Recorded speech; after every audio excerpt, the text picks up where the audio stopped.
Alright. Alright, I gotta pull some assets up for this.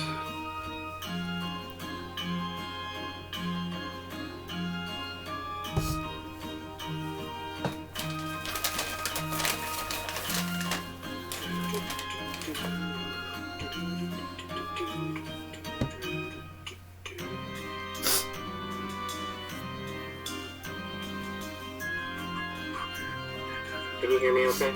Yes, I can, loud and clear. Does it reverberate when you talk?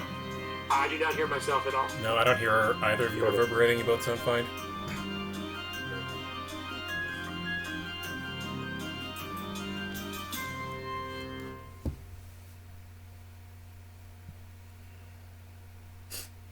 Awesome.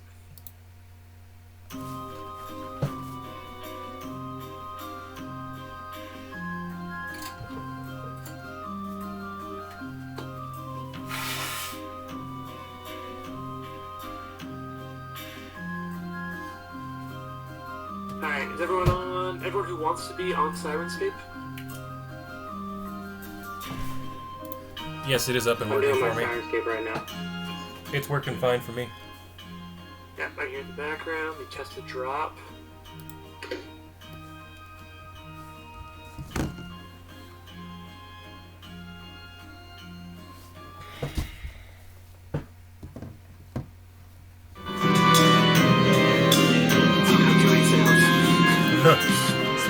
Rico, die! Roll, Rico, roll, Rico, roll, Rico, roll, Rico, roll for initiative! Nice.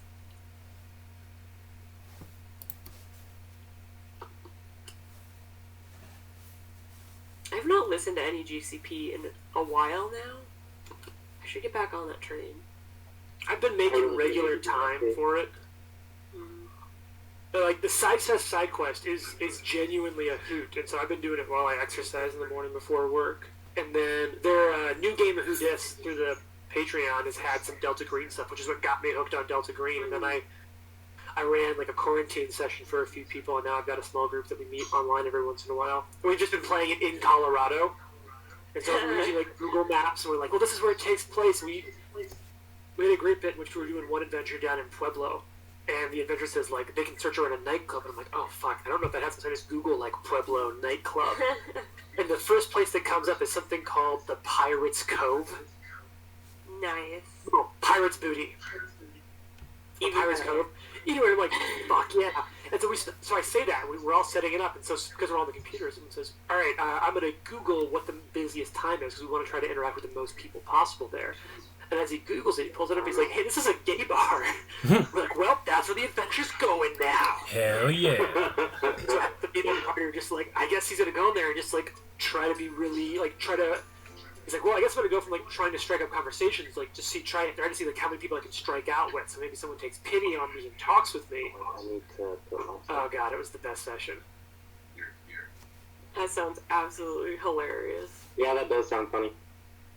It was good, and Pueblo felt like the good place to run a drug-based adventure. Because, if you're not familiar, Pueblo has a lot of drug problems. Pueblo has a lot of problems in general. But phenomenal green chili. Hey, will you remind me where to go in to start? Oh wait, I think I figured it out. You just go on to inventory and hit the little...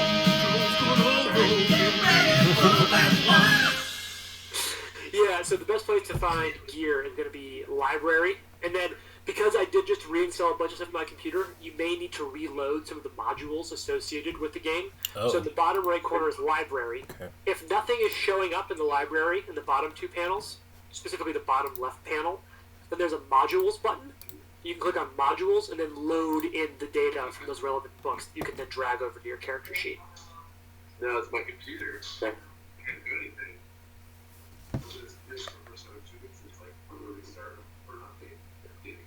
What I will also say is now that, for those of you who have a god being a core part of your character, now that the Gods and Magic book is in whatchamacallit, is in Fantasy Grounds. And Eli, you're more familiar with this than me, but there are ways to take entries for the different gods and drop them into the notes section of your character sheet, so you can reference all the information about associated gods straight from your character sheet. It's very helpful. I have it on my my fighter because she is kind of pantheistic, but she's got a couple of main ones, and then there's one god who's like her arch, blood oath of vengeance sworn enemy.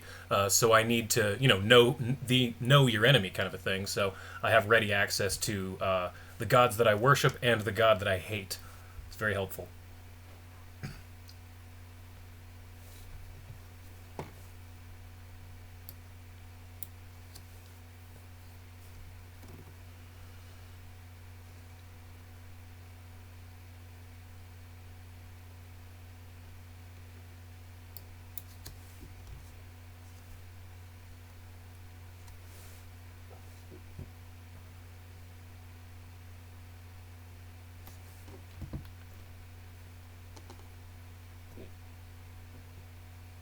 So for even things like cantrips, I have to say, like, I prepare, like, 2 uses of Detect Magic, 1 use of Guidance.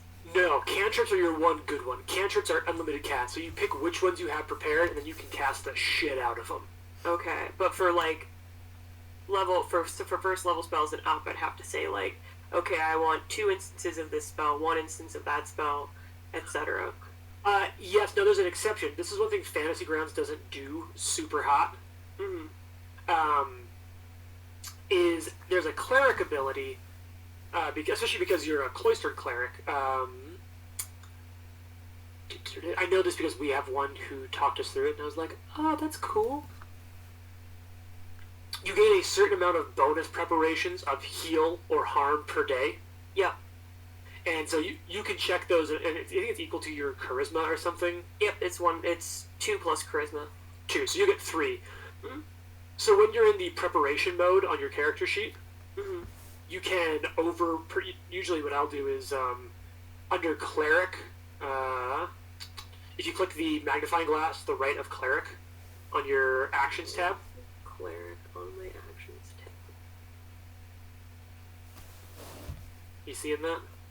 No. So the actions tab, it has like all of your attacks and then like your spells and shit. Combat? Or... It's the very bottom tab. Underneath notes, Oh, it there says it is. action. Yes. So then there's cleric, and underneath cleric you see like cantrips, level 1, focus, and shit like that. Uh-huh. If you click it, there's a magnifying glass on sort of the separator on the right side of cleric, and if you open that up, it'll show you like how many spells per day of what you have. Like it shows here, you've got cleric, cantrip 5, level 1, 2. So like you get 2 plus charisma modifier, right? So you'll have 3 cast deals. So I'm going to just jump in your character sheet right now, and under level 1, I'm actually going to take you up to, as long as you can remember this, 5. So now you can prepare heal 3 times and still have 2 other preparations to put on whatever spell you want. Okay. How do I... I'll be back since we're still not all here yet. Sure. What's up, Lauren? Oh, okay. Sorry, I think I... Oh, never mind. So you can over-prepare heal if you want to. Oh, Yeah, we better now. Yeah, you sound super clear. All good. You sound Cool. good. Okay. I was trying to figure out how to prepare things. I think I got it. Yep, it's so you click those little bubbles. When you're in mode preparation on the bottom, you can then click how many preparations you want. Cool. How do I add spells to this list? That one's pretty easy. Bottom right corner is the library button. Once you have that one, tell me once that window's up. Library button? Bottom there it right is. corner of the whole screen. Yeah.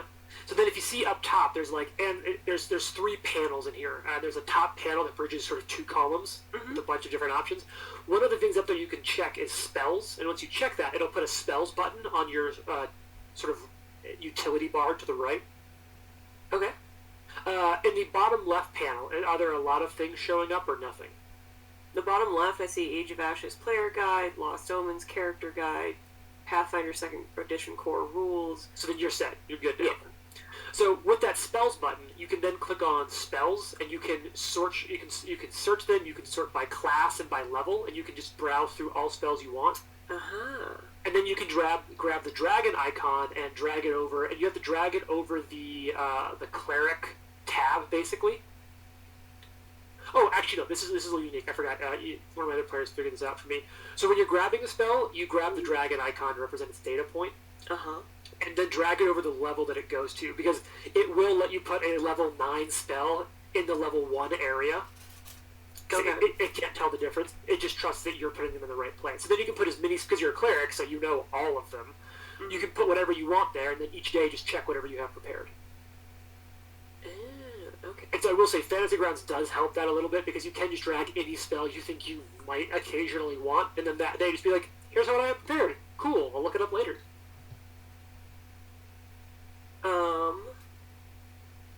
So you said for 4 cantrips, I have access to all of them, and I can cast any of them at any time. It's like a spontaneous. No, so you hypothetically know all of them, but you pick which 5 you prepare. Oh, okay. And then you can cast those 5 any number you want. And I can tell you have 5 because it says that in your cleric drop-down. Cantrips Can you 5. prepare a cantrip? Because I don't see those little, like... Oh, wait, Here it's we for go. the non-preparation. Thank you. Yep. And so while it hypothetically lets you prepare them multiple times, that's just a carryover from their formatting. Gotcha. Once a cantrip is prepared, you can cast that shit as many times as you want. Unless there is a new rule that comes up that says otherwise, which would be some sort of weird condition or curse, maybe. I haven't found anything that does that yet. Okay. Cool.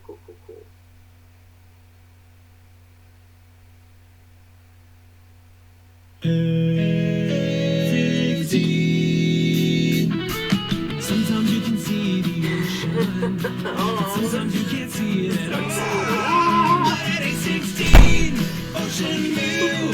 Let's all watch me go by. Good times. Just one of it'll pick me up before it goes.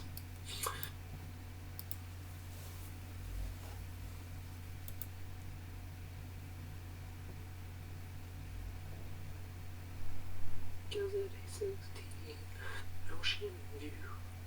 So watch me go, die, dum, dum.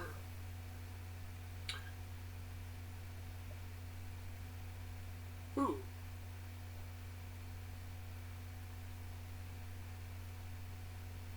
And I will say,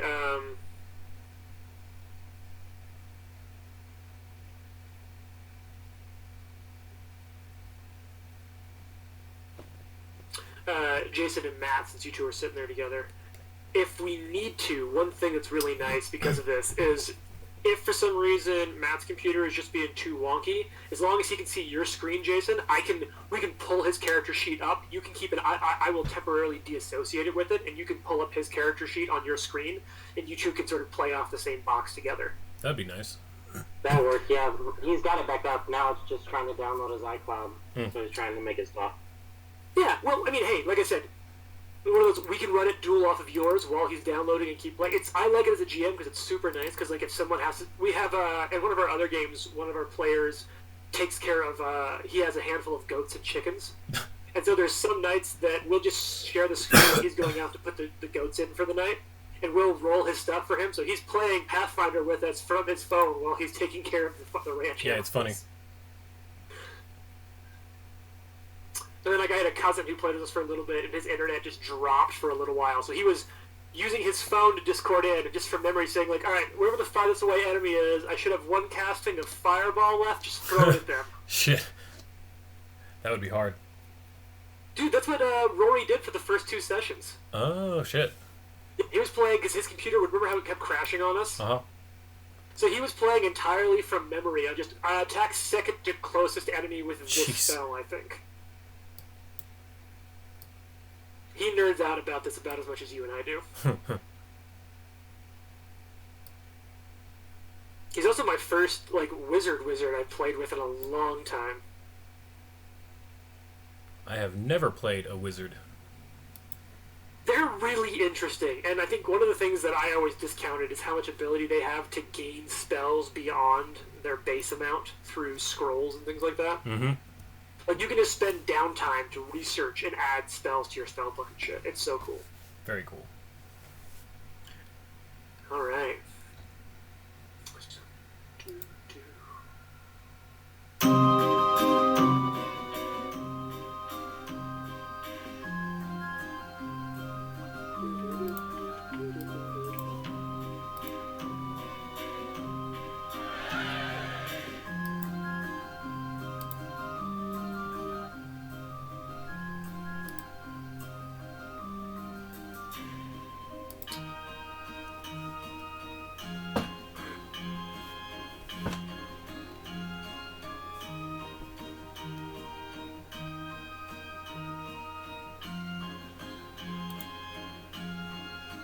All right.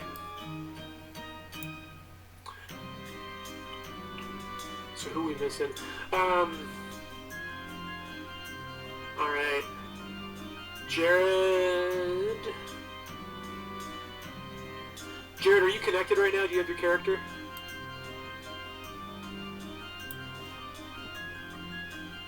I am getting into fantasy grounds right now. So. Oh, cool. Yep, I just saw your connected prompt. Okay, cool.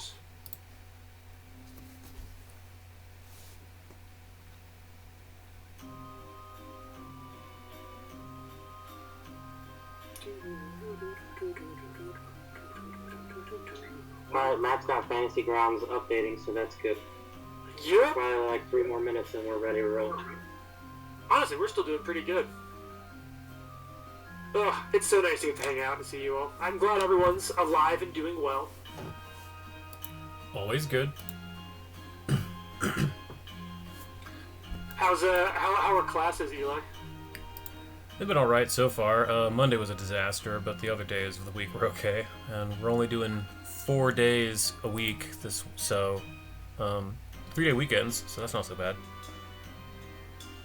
Are the students kind of weird getting back to a half remote school? Or Yeah, it is weird. I don't think they like it so much, but I think, yeah, it's whatever. I'm just waiting for the inevitable going back full digital.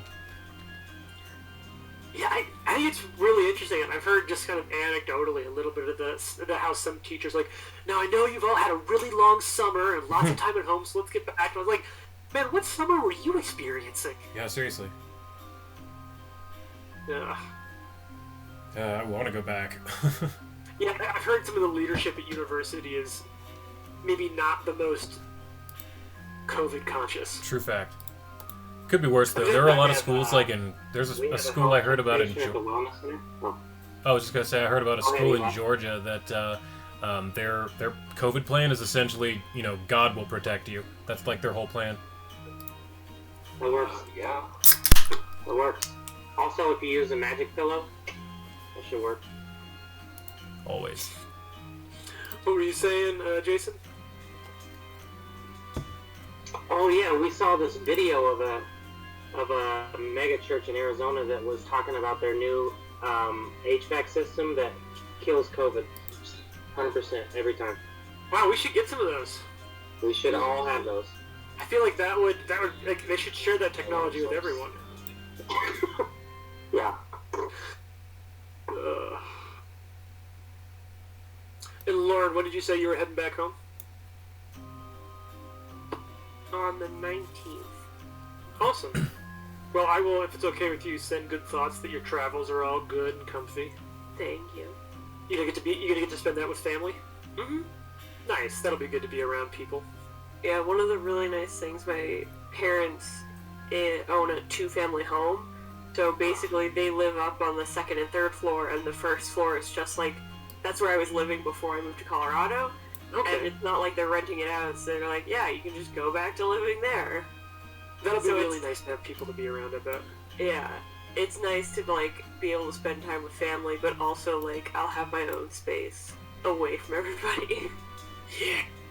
Well, don't forget about us Coloradoans when you're out there being all cool and East Coasty.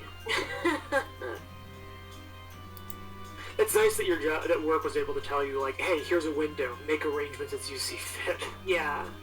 We were all, begging for it, because there was actually already some people who had gone home. I know one person went back to, New York, one person went to Louisiana, and so the rest of us are like, should we do this? Should we not do this? What's going on? And so finally last week they announced, yeah, we're not going back in this year. Even our fairly conservative government organization is what I have the signals from HR department ahead of the policy that'll be coming out in a couple weeks, but even our HR is yeah, it's gonna be dumb to go back full until spring of next year, easy.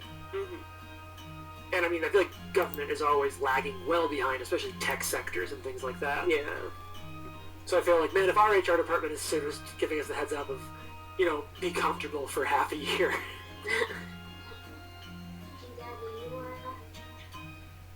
But I can turn on my camera now because I'm no longer eating cake. I feel like I really appreciate. I feel like I can almost pick out people who were nerds or gamers of some sort throughout this entire pandemic, because the people are like, oh, look at you, you have a headset. Oh, look at you, you understand mic discipline. You know to keep it muted when you're not talking. Or like, oh, you're eating, you've taken off your camera. Yeah, like, I turned my camera off earlier because I was eating Taco Bell, but now I'm no longer eating. So, yeah, all that stuff. Yeah, I had there was this firefighter, our emergency manager that I worked with for a while, and he'd always give me crap about the headset. He's like, you know, those always look ridiculous. You look like you're some air traffic controller, but right now I wish I had one. Like, where do I order them? I'm like, dude, just go on Amazon. He's like, Steel Series, y'all. Hey, dude, mine's Steel Series too. Yeah, that's what mine is. But, They're so comfy. yeah. Oh. Nerdage. Alright. So, we're here. I see we got Planetary Perry connected. I love everyone's names inside of Fantasy Grounds. Alright, so let me share with you a little bit of an opening scene for us. I'm going to leave the music going in the background. And actually, before we go to the opening scene, let's take a second to talk back on where we are. We are at the Circus of Wayward Wonders, and today is opening day. Even better, it's opening night. And this is a really important night. This will be the first, the inaugural, because there's no such thing as first annual. We are at the inaugural performance of the Circus of Wayward Wonders. For some of you, this is the first circus performance you may have seen. For others, it's the first at a new life. Almost a year and a half ago, a lot of veteran performers that used to work with Mistress Dusklight's circus left. They felt their claims for safer conditions, better pay, fairer treatment were not being met. Not only were they falling on deaf ears, they were being disregarded in an almost malicious way. This was a circus master who cared only for the bottom line.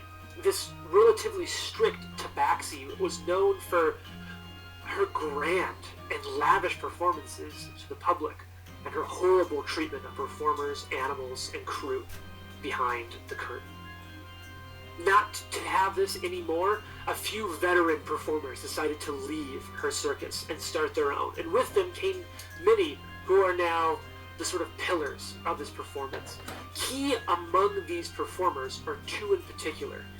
An older man that most folks call the Professor, however, is named in full Professor Zarlian Kai Sophis, and none other than the ringmaster himself, Myron Thunder, his nickname coming from the rolling sound of his voice as it would echo throughout the big top, drawing the attention of young and old, sober and drunk alike. After performing and after practicing their performances, after getting together the supplies and the crew and breaking up, in some cases, some new performances, some new acts, and some new support members, finally it's time for the circus to perform.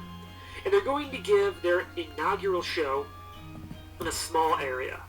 It's a town of Aberton on the Starstone Isles. It's actually located on an island not too far north of Absalom, but far enough away from Absalom, at least so they hope, as to avoid the ire, perhaps even just the notice, of Mistress Dusklight. Tonight is the big performance.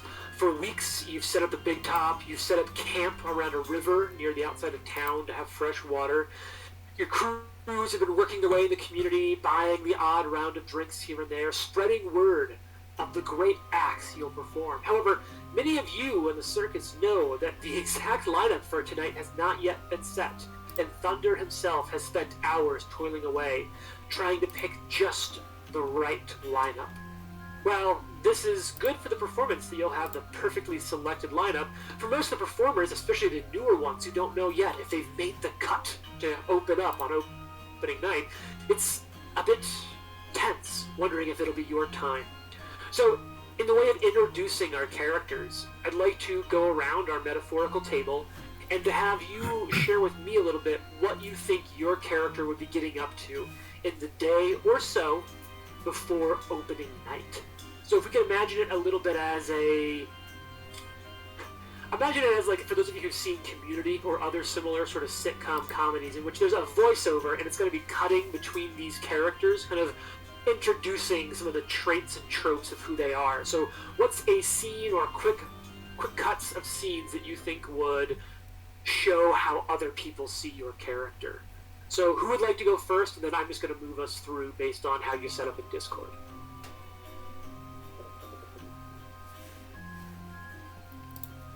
Why don't we roll for it? Oh, or yeah, you can go. Let's do a roll for it. That's great. It'll be inside Fantasy Grounds. Everyone pick up your D20, drop it in the chat window, and whoever gets highest will go first. Alright, we got a 13 for Beans, a 12 for Vivica. Roll those D20s. Erga, 11. Egra. Wow, Right look now, at that. Beans is leading. but we're Descending still order, gonna though. That's roll. weird. 13, 12, 11. Ab and Rose throw in the descending order. Alright, let's see what Edom has to roll for us. But it might be Beans for the taking with a I fat keep 13. rolling it, and it's not coming up. Are you throwing it in the chat window? Yeah. Well, that is peculiar. What's your last roll then, Jason? Into here. Oh, into the bot. The folder is inside the computer. Oh my god, they're breakdance fighting! Yeah. Oh, there it goes. There we go. An 8! Alright, so it is going to be... A lackluster performance. Yeah, like, what the hell? Those rolls were bad. All around. We have to do some warm-up rolls. This Seriously. is the important thing. Okay, so I guess that means I am first. Yeah, so Eli, from the audience perspective, Okay. show me Beans. Okay. Walk me through just a short, really short opening on Beans and a description for us. Well, during the day, you would not be seeing him around the circus grounds, the campgrounds. He would be keeping very scarce. If you did catch a glimpse of him, it would be in between tents, like in the shadows, slinking to grab some food or going from place to place. But he never makes himself known. He is not a very outwardly... what's a good word? Extroverted. He's not an extroverted person, so he would not be making himself known. Plus, he is keeping to himself to add to his air of mystery. But physically, on the rare occasions you do spot him, what you see is a very small gnomish man with very dark tanned skin, nearly like almost mahogany, with a long, think Snidely Whiplash mustache, straight out spikes from the side, and then a goatee that starts just as a soul patch, but comes out in a curl, and it curls in a spiral in on itself, kind of like the hill in The Nightmare Before Christmas. You know what I'm talking about? But just like from here, on his head is a huge white turban, with the center of which is affixed a small gem. And he wears large, flowing purple robes, but and yeah, that's about what you would see of him. And he is known as... Yes, that's right. He is known as the Great Garbanzo.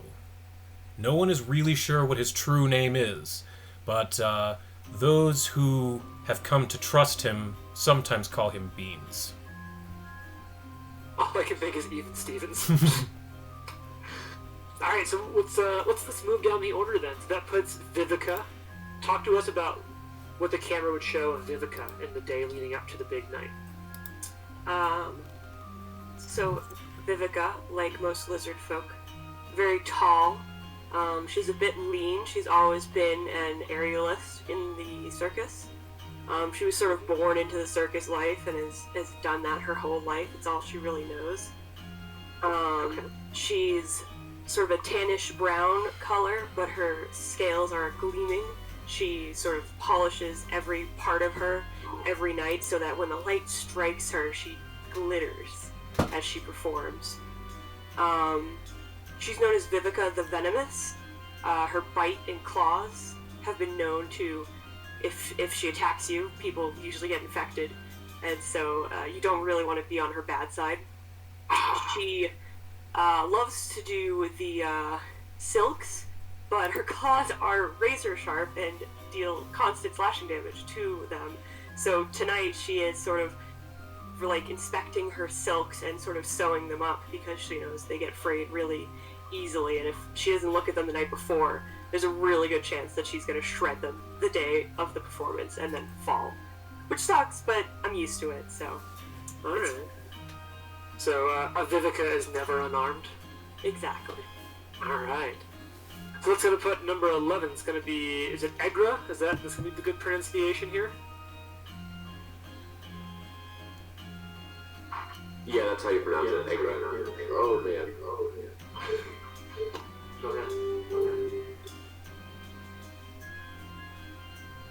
Okay. So talk us through Egra's day, her camera angle. Talking over 8 microphones. There we go. Let's see. So this is the first time I've done this, but I'll make it up as I go along. So Egra, he's kind of a quiet character. Kind of keeps to himself, other than when he's with, how do you say your Edom, who is his best friend and partner in crime. He's very dedicated to his acrobatics, his acrobatic act with his partner Edom on the occasion.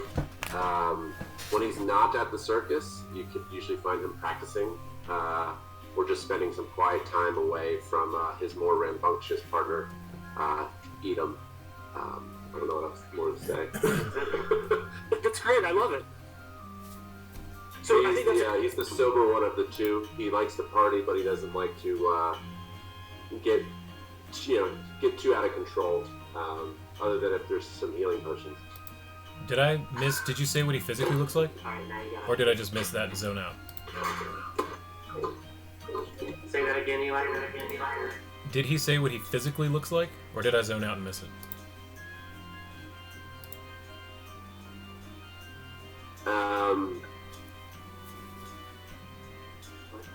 Right, so we're just having a little bit of AV issues here. I'm trying to remember what my guy looks like. So my character is half elven, half human. Let's see, how do I figure out there? He's tall. Yeah. He's tall and thin, if I remember correctly. My computer decides that at once. Yeah, so he's about 6'1", 175 pounds. So yeah, he's nice, tall, thin, slender guy. He's got light brown hair, green eyes, some kind of piercing green eyes, and then very pale white skin. He's got a little scruff on his face, but he doesn't really usually keep it manicured too much. Alright, awesome. So I think then our camera's going to go to Avonroe. So Jared, do you want to walk us through what the viewers would see a little bit in our opening montage for Avonroe? Yeah, Avonroe is dwarf. He has short black hair and kind of a short facial hair for a dwarf. Not your typical long, flowing beard. Keeps it all pretty well kept. I think Avonroe generally is spending time outside of camp and outside of town.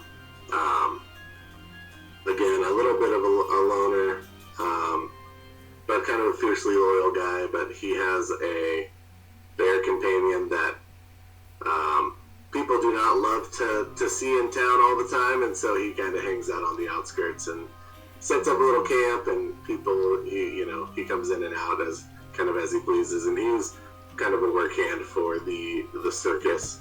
He's not a performer per se, but he handles the animals and gets them in position, and is more of the staging kind of role. Awesome. So we kind of cut between these. We can kind of see, as us as viewers can also imagine this cast of characters. You can kind of see them working throughout the day, and as the sun begins to near, goes to the west, starts to shift just a touch in orange color. The torches are lit all around the big top, and especially in the direction of the audience from town, so they can all know exactly where to walk. And so I'm just going to now really quickly share the big top with all of you, so you can kind of get an idea for the scale of this. Well, you might not be able to see it, but here's a big ass fucking tent. It's trying to quick look. Do reminder. you want me to add anything to my character? I haven't gone yet. I totally spaced out. Yes, please It's add all your good, man. character. I was just Yeah. gonna let it roll, but yeah. So Edom is a very eccentric character. He is a Asimar rogue, so his half celestial is like a very. It's like a little bit of flair for the audience while he's doing acrobats. At night, he does like to party pretty hard. That's pretty much it. He works and he parties when he gets off, and he hangs out with this guy, so I don't get in as much trouble. He looks like. I'll send you that picture that I just sent him, but he's played by the guy that plays Klaus from the Umbrella Academy. I was really hoping you were gonna say from American Dad, like the That's totally goldfish. different class. Oh yes, I am a fan. I would like to see your character based on Klaus Smith. I mean, honestly, I love this actor too. So when I saw this photo, I was like, oh hell yes. Yeah, and I mean, he's very, like, he is, that shirt explains it. Like, he likes to wear, he doesn't really change out of his costume when he leaves. He just kind of goes out in his stuff, lives a life of a circus, lives a life of a circus freak. So, a quick reminder, one thing that is kind of nice, if you want to, in the top right corner of the window that has the map in it, there's an arrow pointing to the upright. If you click on it, that will set the background area of your fantasy ground, so the map. That way you can have other windows open that's over it helpful. and still I didn't interact know with the that. map. So I went ahead and threw all of your icons into the center of the big top, just so I imagine throughout the day at some point each of you would have walked in and just looked out over the sheer size and scale of this circus. And I'm actually going to open up the curtains so you can all sort of see where you'd be behind the curtains. Pull you all back a little. Wow. Wow. It's a big tent. Yeah, you guys you're Yeah, pretty damn. fancy. I'm impressed we could afford it, frankly. Well, As a first-time circus, yeah. A lot of this rests on the back of Myron Thunder and the Professor, and there's a few other veteran members. But that's why tonight's such an important performance. Is it's money they've all poured from their life savings into making this a dream come true. So now it's time for paraphrased exposition text. The Circus of Wayward Wonders performs in an enormous tent called a Big Top, capable of holding hundreds of people. And that's a good thing, because the crew has done their job this week, and it seems almost the entire population of Aberton has turned out to the show. Many of the town's most prominent citizens, including the mayor, are among the throngs jostling for seats, peering at the three rings that fill the center of the tent, and waiting excitedly for the show to begin. You can all, each of these, hear this as you're all behind the curtains. And it's a tense moment. The first performance of the Circus of Wayward Wonders. But it's even perhaps more alarming because the final rundown hasn't been posted yet. Thunder is still working to put it out together. And so as each of you work your way to the backstage, if you will, as the big top, you can all see the large alchemical and magical lights begin to go down as the audience settles into their seat. The performers are all rushing to take their places backstage. So even those of you who aren't performers, like Avenrow, I can imagine how busy it is for you right now, making sure everything's ready and prepared. Given that you don't know which performers are going to come up yet, you've got to have every possible act ready to go. Suddenly, though, several of the performers closest to the curtain, they begin to sort of back away and form a small circle. And you can hear, at first it's just whispers, hushed gasps. And as each of you, for your own reasons, draw closer, you can imagine the camera following in over one of your shoulders around this small ring that's clearly formed around something. You can't get a look at what it is until, as you get closer, you kind of finally jostle around to see, in the center of the group, his body contorted as if caught forever in the throes of a terrible pain. you see the corpse of the ringmaster, Myron Thunder Strendall. Everyone in the circus knew Myron for the power of his voice. They said it could silence hundreds, maybe even thousands with a single word. He knew everything there was to know about putting on a successful performance. But now he's dead, and the crowd is out there, and they're expecting a show. What would any of you like to do? What's your first reaction to seeing this? Garbanzo's definitely kind of back away from the group, trying to see what's going on, but not calling attention to himself. I'd want to run over and do a medicine check. Is that what it's called? Yeah. Something to figure out what the fuck happened. How'd he die?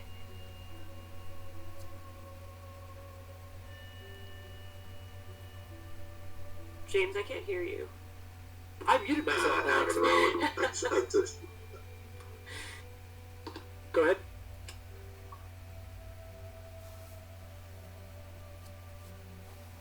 Probably assist in some sort of medicine check, or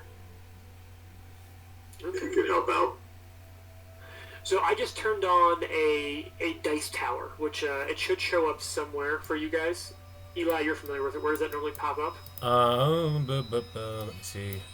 It's on the bottom right of the main screen that says Pathfinder. It'll probably be behind your map. It should be between the 11 and 12 in the bottom right corner. Oh, behind the map. Okay. Behind the map. This won't come up yet, but if I ever ask you to roll secret rolls, if you drop the die instead of in the chat window into the dice tower, I will see the results, but none of you will. It's very nice. This is not a secret roll yet. So go ahead, since you're assisting, Jared, have Avenroe throw your medicine check as an assist, and then once we know if you have the bonus or not, Lauren will have you throw Vivica's medicine check. What's your character's name again? Egra and Edom kind of walk out and start trying to entertain people to distract them from the dead guy in the middle of the... Okay. We walk down the stage. Yeah. No one can see the dead guy, right? You're all back curtain. Okay. Oh, no one can see the dead guy. but there's Yeah. Okay. We're out there entertaining them. Yeah, we can do like simple little tumbling stuff. Cool, so you're up there, you're buying a little bit of time. Yeah. So, Jared, from your character sheet, you should be able to, in the skills tab, grab your medicine die and drop that into the chat window. Then we'll see that result.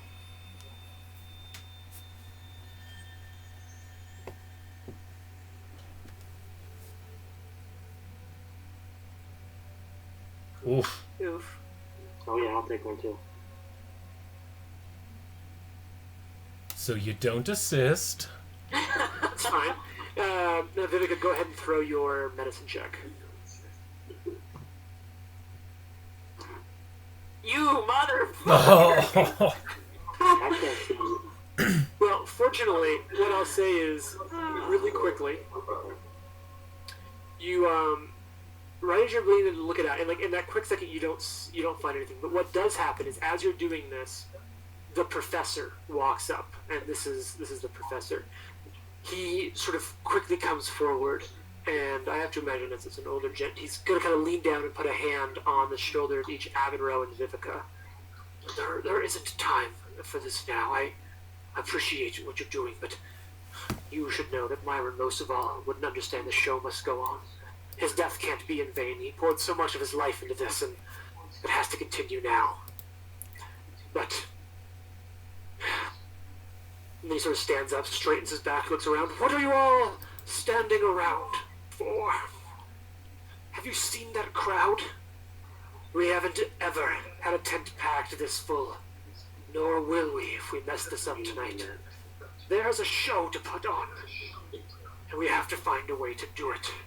So finish your makeup, get into costume, and send in the clowns. And as many of the group breaks up, he sort of makes eye contact with each of you. And a couple of the clowns walk out to relieve you, Edom and Egra, letting you kind of come backstage for a second. He sort of looks at all of you, noticing how you, in different ways, kept your calm in the face of this. He kind of approaches to you. Look, everyone seems quite shocked by this. But everyone here knows their jobs. And they just need to be told what to do. There are still several important decisions to be made. I'm going to do my best to keep everyone on task. Make sure everyone's going to be okay, but I can't do that and take care of these things. So I will ask each of you, for the sake of what's left of Myron's legacy, will you help the circus?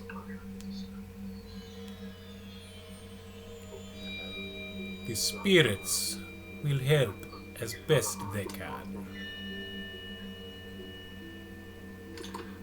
Thank you. You truly are great. Garbanzo So, bows to you. and backs away.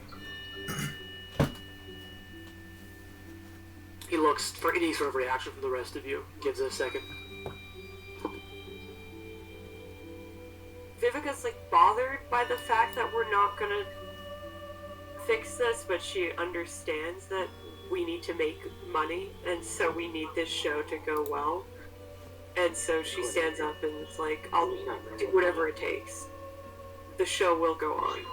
The professor's a pretty perceptive guy, and I think he would sort of at least have some read on that hesitation and sort of holds your eyes for a second longer. There will be time for grieving, but we won't be able to do so, not in a way that would honor him, if we don't first follow through on this. He sort of lets that. Go ahead. Oh, I was gonna say, is like, who is this professor person? Do we know him well? Like, Yeah, he sort and of the second in command. straight up. So if Myron is the head, the professor is the right hand and the knowledge. He has even more institutional knowledge about it than Myron, but in his age, his performing days are past him. He's a bit of a mentor to every act. He keeps the books and a lot of other things, and he put as much of his own personal stake into this circus as Myron did. Okay. He was one of the ones that helped rally a lot of the troops around leaving Mistress Dusklight's circus. Alright. So at this point he lets you all know that the most important thing you can do, unfortunately it was only Myron who knew the final order.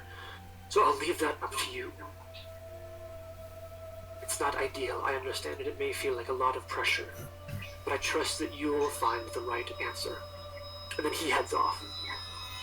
And so if you imagine, if this is a little bit of a video game, at this point we're going to break away, a new window pops up. We've got a little bit of a mini game now. Sweet. You get to decide what your circus performance for tonight is going to be. So here's the way a circus performance is going to work. You're going to break it down into several acts. Act 1 is the opener. There's one performer. I need to make sure I have the right part of this open. Alright, here we go. Yeah, acts. There's going to be a total of 4 acts and 7 tricks throughout those 4 acts. The first act is called the opener. It consists of a single trick and designed to capture the crowd's attention. The build-up, Act 2, involves 2 tricks. It's going to impress the crowd. The big number, you're going to go down to just one single trick. And that will often be the focus of the entire evening show. You're left then with the finale, a bombastic 3-trick presentation designed to dazzle as pure spectacle to the entire audience, showing all the circus has to offer. Now, as all of you know, at this point, the members of the audience are sort of getting seated, they're buying concessions, the clowns are out in force, and the Circus of Wayward Wonders has a non-trivially skilled troupe of clowns. I love Clowns non-trivially and you skilled. guys know you probably have about half an hour, because the clowns will go out, they'll do a number of skits, sketches, and routines. During that time that they're going to sell food and drink. A lot of the money is made during this opening. This is the advertisements before the movie. This is the let's all go to the lobby. So all of you've got about 25, 30 minutes in order to do this and deal with any of the things that may come up. In addition to any of you in the group that may have your own acts, I'd like to at least clue you in on a couple of other acts that are that are part of the options so you can choose. A couple of you were here for the opener, and we get to talk about that little vignette story I read. So you may remember Axel's amazing aviary. He's a young performer. However, he's never really performed before. But he can produce birds from underneath his cloak. They'll fly, sing, deliver sweets to children in the audience. There are the Dwarven Throwers, a family of Dwarven acrobats that form themselves into a living trebuchet, hurling Dwarven members up into the air. Those of you who've been to the circus for a while know that while there are several dwarves in this performance, there have been many more dwarves as a part of this so-called Dwarven family. They just take on the names of the dwarves who retire or get injured as you start. It's sort of Geralt's horse from The Witcher. They just take on the name of the previous one. Or like the Dread Pirate Roberts. Exactly. There is Eliza and Mr. Tickles. Mr. Tickles is Eliza's giant anaconda. Oh, sorry, giant viper. And no. No, she handles deadly vipers and a 16-foot anaconda that don't want none of that. Dang. You have 3 other performances that are available to go tonight, in addition to what you, the group, have to offer. The Flamboni sisters are brave sisters that juggle fire. The Featherfall Five is the Kumbali family, a tightrope act. And there's the rather full of herself Mordain the Magician. Those of you who heard the vignette opener might remember that Mordain's assistant was chatting with Axel and making some jokes about how full of herself Mordain might be.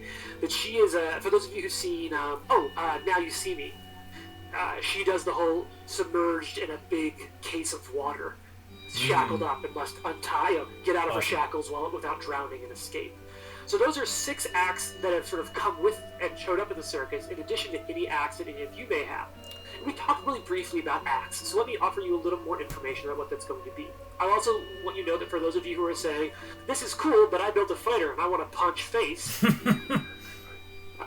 the circus is something that our big opener will have a little bit of time spent on the circus. As our game goes on, the circus will play a role in our background and meta story, and if we find out that we love the circus performance, we'll go into and play out some of the circuses.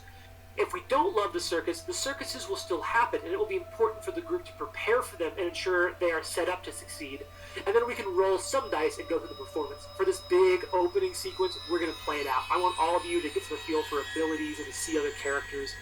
To see this, Myron's last circus performance, matter to each of you. So, for a trick, it's pretty broad. Any of you who want to, you can have designed or tonight premiere a signature trick. A signature trick will be based on one of 3 things. It can be an attack roll, a saving throw, or any skill check. A performance will consist of 3 rounds. That for my veteran Pathfinder 2 players, it operates a lot like combat. Your first check in a round, it's a full bonus. Your second check in a performance, it's at -5. Your third check in a performance, it's at -10. The exception being if it's an agile trick. You get to pick one trait to help your trick out. Maybe it's fire, maybe it's agile, all sorts of things like that. The agile tricks have a -4 and a -8. This is a lot of information at once, but don't worry about it. It'll be a chance for us to refresh ourselves on the combat rules as we play out. So that's the deal. The first thing you have to start working on as a group and talking about is who do you want to set for these different parts. So let me go over that again. Let me remind you that you've got 4 acts. You've got the opener with 1. You've got the build-up with 2 performers. You've got your, I forgot the name, but it's your whole kit and caboodle. You've got Act 3. This is a single one. This is your kind of show off. And then you've got the big fucking finale. And then, excuse my language, I just get excited. Alright, so that's going to be 3 simultaneous performers. So who do you as the group want to set? You can use yourselves, you can use any of these other performers. The Great Garbanzo would want to go second in the second act if I can have a Death Defier in front of me. So like either the woman who goes underwater and unties herself, or I think one of you has a bear, right? Do you have like a dancing bear act or some shit? Or like put your head in a lion? Was that sort of your thing, or are you like the background animal guy?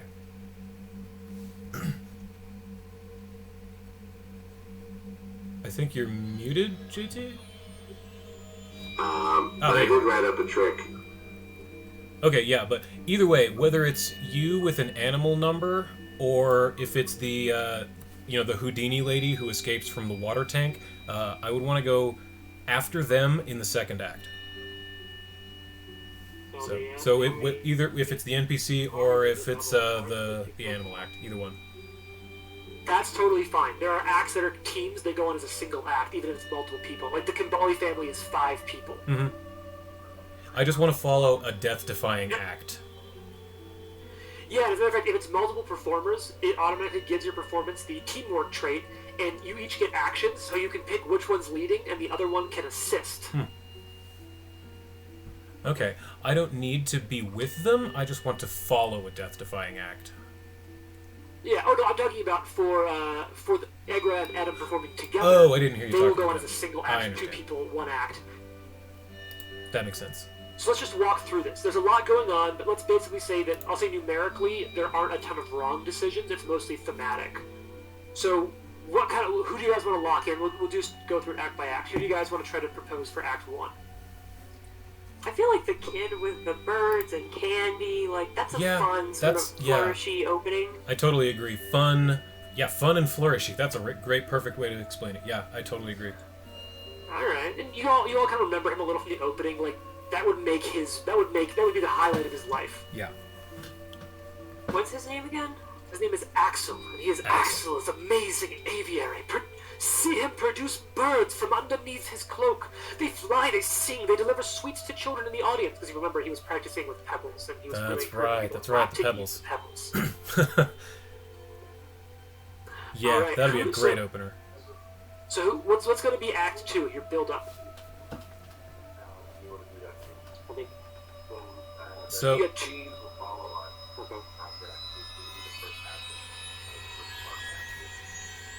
Yeah, so let's do Beans, and do you 2 have a performance name together? Give us a second. We didn't really think of that part. That's fine. You don't have to. That's the whole deal. Like, this is happening. You guys don't have that yet, but for right now, it's E and E. In my notes. All right, Act 2 is going to be the 2 of you and Beans. All right, who's going to be number 3? Who's going to be your show-off? I feel like probably Vivian, honestly. Her and the, because you're the Silks dancer, correct? Yeah. Yeah, I think Vivian needs to be up in there. It's Vivica. Or Vivica, I'm sorry. Vivica. Yes, it's right here in my face. Yeah, Vivica, not Vivian. Vivica should go. Didn't you say there was an acrobat or something? Wasn't there another acrobat? Hey, there's nothing wrong with... There's nothing... No issues repeats. It's all about the narrative here. Yeah. What are the other, acts I mean, so the other left? thing we could do is put either, like, the dwarves and their, like, trebuchet thing, or, like, I feel like the dwarves or the woman with the, like, trapping herself in water and then escaping that, like, I feel like those might be more, like, show-stoppy things, and then in the finale, it's like, it could be me doing silks and, like, other acrobats or aerialists, that sort of thing, sort of all throwing ourselves across the circus, and, you know, it's better for, like, simultaneous, whereas I don't know, maybe the dwarves could be in the last act with me, and the woman escaping from water, like, that's sort of a singular, like, that's something you want everyone watching. I think that should be the end. Her escaping from the water. You know, just end on one final ta-da. There is... So, the pacing on this is 1, 2, 1, 3 simultaneous. Oh, 3 so simultaneous. If she is, like, the one note, this is... Act 3 is her place to shine. Mm-hmm. If that's the vision. So do we want to put Mordain down for that? Sure. And then I think so. Vivica and the Dwarf Brothers. What are they? What are the dwarf group? What are they called again? The Dwarven Throwers. The Dwarven Throwers. Love it. So Vivica, the Dwarven Throwers, then you've got one more slot. You do have another you have a high rope act that is the Kambali 5, the Featherfall 5. Oh yeah, that would be good. The aerialist, and then the acrobat, the trapeze artists, and then the throwers. Those would be a great set. Yeah, all that at sounds once. like a good That would be very finale. yeah, a lot of motion. Yeah, lots of motion, lots of whoa, whoa, whoa, whoa, whoa, all at the same time. Yeah. And then at the very end, Body bring it parts all everywhere. back. Yeah, and then at the very end for the final act, bring it all back on that escape artist. Oh, Hell, this one of sounds the like a things I great wanted- circus. I know, right? One of the things I wanted to mention. So last night when we saw Vivica preparing, she was a tan brown color. Today she is vibrant purples, silvers, light and dark, just like Nice. a gorgeous like silver, purple and silver palette, just like ready to shine in the spotlight. That's awesome. That's so cool. You're so, lizard folk, correct? I am. Okay. So all this comes out. You all sort of post it up, and everyone in the audience is still getting ready and kind of sees it. You see Axel, this like he smiles for a second, and then you just see him tremble and go white in the face when he realizes he's going out there first. Word seems to make it around. Morday doesn't even show up herself. Her assistant, Thrud, sees it and like runs back to her and lets her know. And you see this sort of like, well, of course I'll be the big number. But there's a couple of other things kind of spreading throughout the crowd. Any of you? I can check this right now. Actually, let me take advantage of this system. So the perceptive one's view.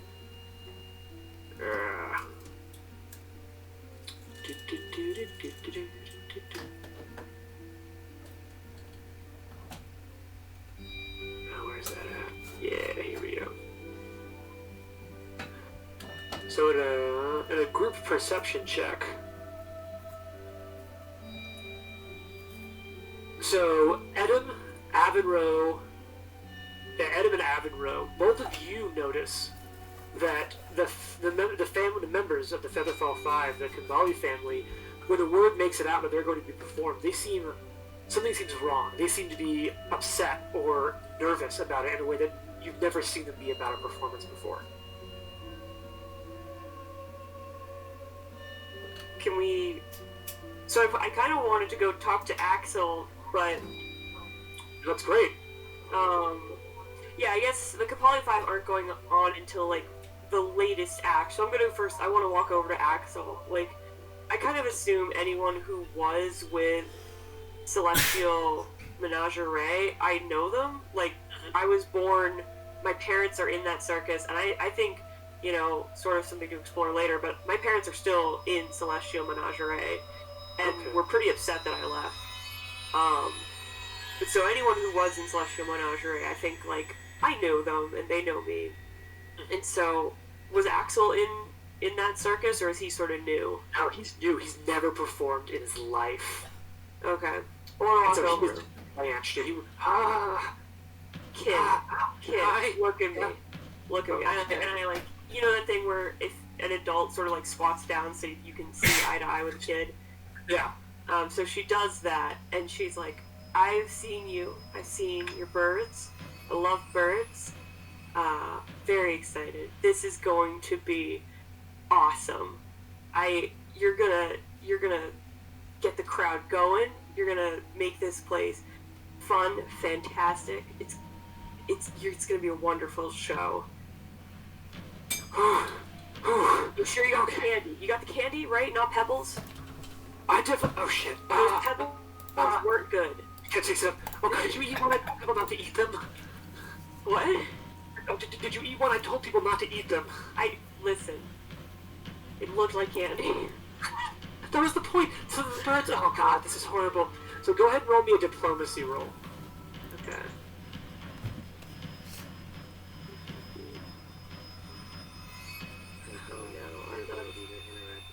Oh, wait, what?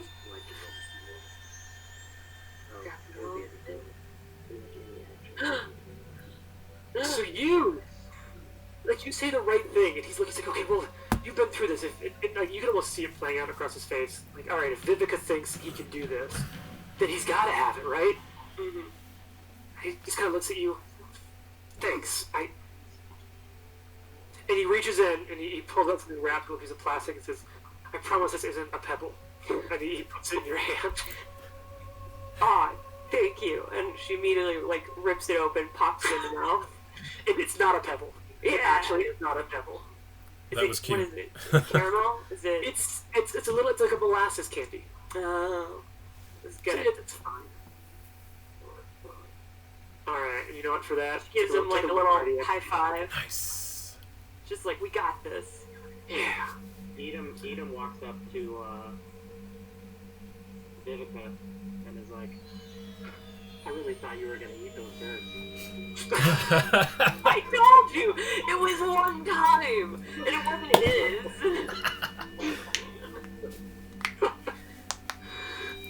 Alright, so we've still got, so at this point, Edom and Avenrail, you're both kind of seeing the Kimberly 5 just freaking out, the Featherfall 5. Like, something's clearly wrong, they're trying to get ready, and they're kind of looking over, like, who do we go to? Like, we have a problem, but they don't know, you can tell that they don't know who to talk to right now. I think Avenroe would look for someone who looks circusy, because he doesn't necessarily look circusy, he just is one of the hands. So he's looking for someone probably in costume or something. So probably I'm guessing Beans or maybe Edom or Vivica. Beans is absolutely in costume. What you see him doing is, you know how there's boxes everywhere in the backstage? I'm just going to place him. You would see him sitting. Do you know what lotus style is? With your legs? Like yoga people where they cross up above? Yeah, he's sitting lotus style on one of those crates with his hands kind of doing an Om position, and his eyes are closed. You're welcome to attempt to get his attention, but who knows? Yeah, he's gonna walk over to you and be like, I think there's a problem with the people who go in the air, the acrobat, no, the tightrope. The tightrope walkers, you say? This Yeah. is quite suspect. They have never had problems before. Perhaps I shall investigate. He'll jump down from the boxes.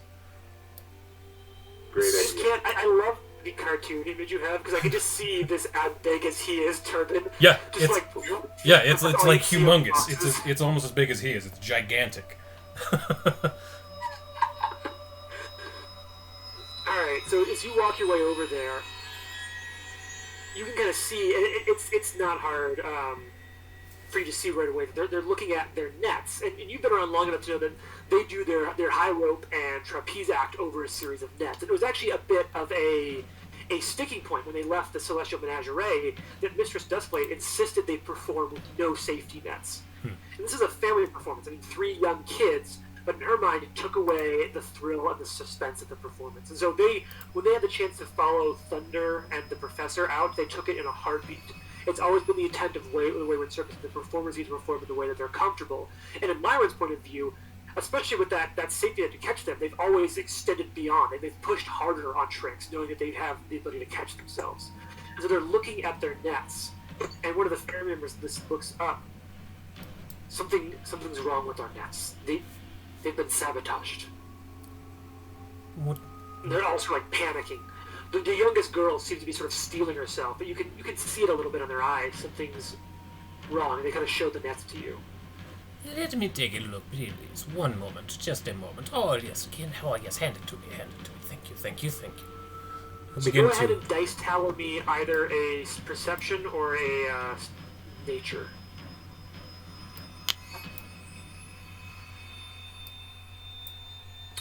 Alright, so you look at this, and so they're claiming sabotage, and there are definitely, the net is no longer functional. But what you see is your kind of take on it is that it's been chewed through by rats. You can see like little bite marks on it. Now it's also not hard for you to piece together that specifically like chewing the nets and the way this has been gnawed at, that's not normal. Ah, my friends, if you come closer. You see, you tall ones, you never get close enough to anything to see the details and the finer things in life. Look.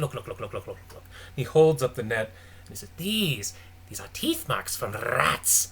Sewer rats, perhaps. Ah, maybe... Field rats?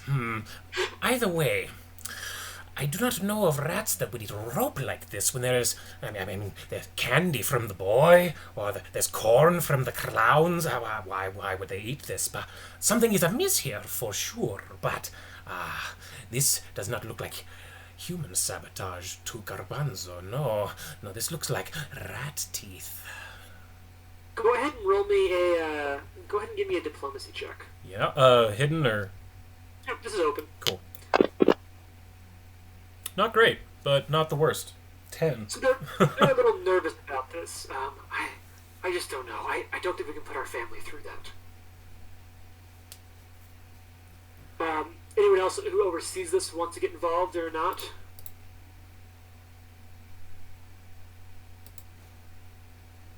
Well, perhaps... Do we have spares? No, nothing large enough to work like this. These took us ages to piece together. We could repair them, but it would take a day or two. Is there any way to... What acts have we left?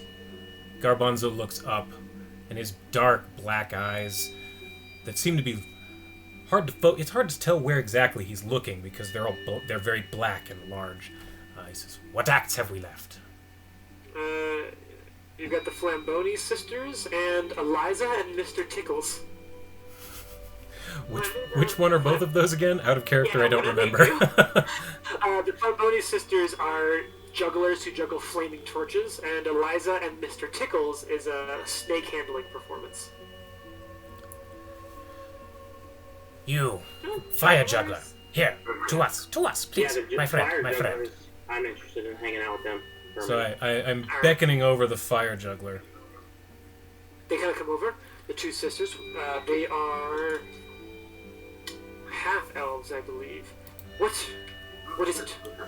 There has been a change of plans. You will be going on instead of the tightrope walkers. Do you think that you can juggle with a silk artist in between your juggles? Can you throw past someone who is in the air? An aerialist? We can juggle anywhere. Then do it. Juggle like you have never juggled before in your life. You shall juggle while this one is on her silks. Garbanzo has spoken. And he walks back to his box. He gets back on his box, sits in a lotus position, and closes his eyes. And that is Sir, look the, over to you. Of course, we will not endanger you. I trust you.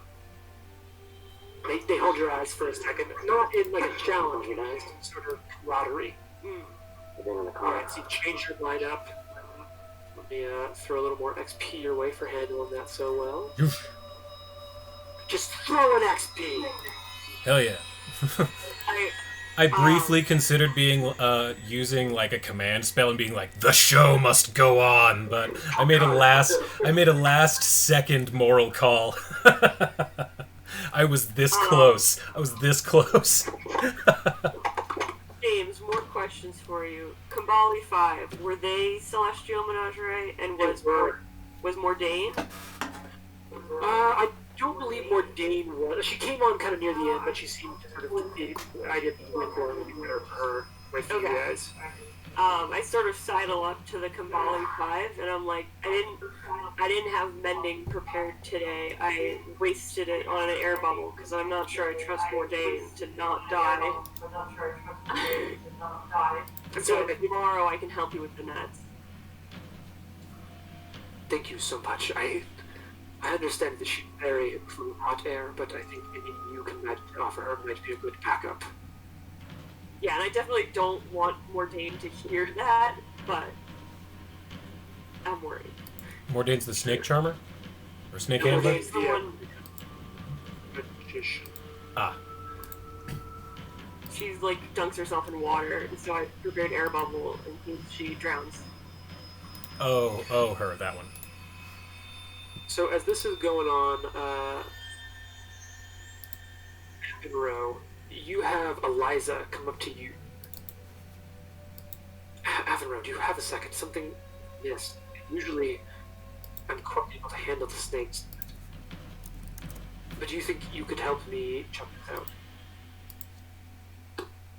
Okay. Sure.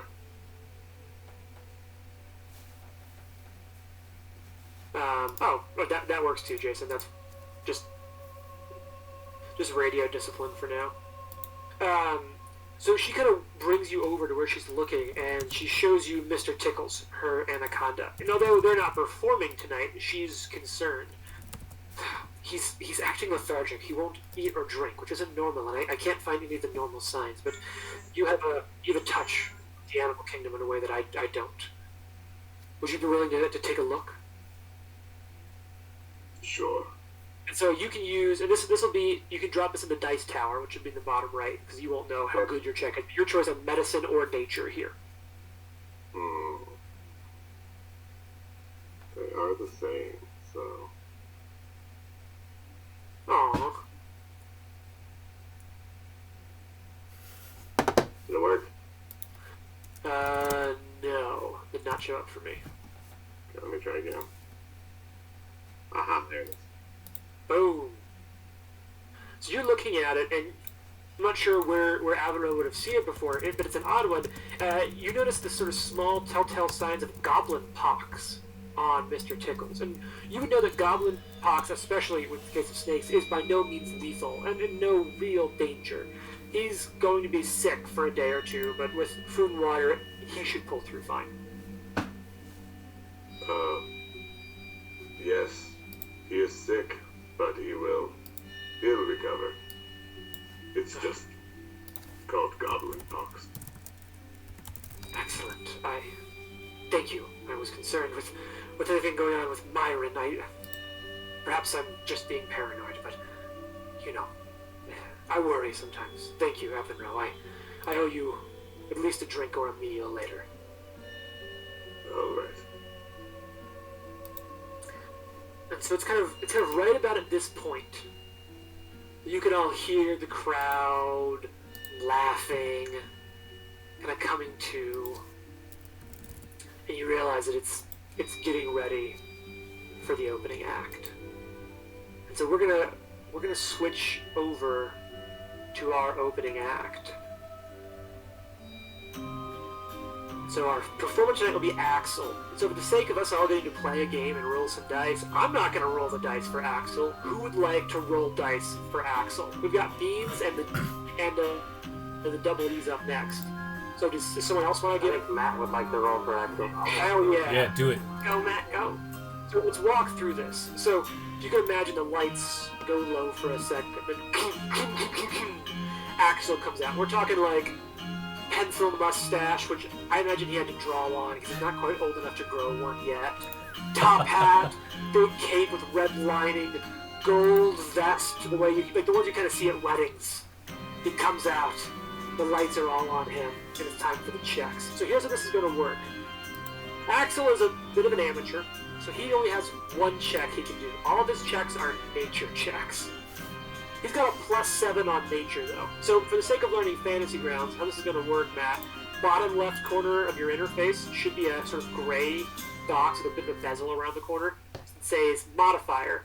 You click on that, you type the number 4, and then when you throw it, or 7, or whatever number you need, throw a d20 into the chat box, and it'll roll with that bonus. So for his first action, you really don't have anything else you can do other than give yourself +7, chuck that d20, and see how Axel does.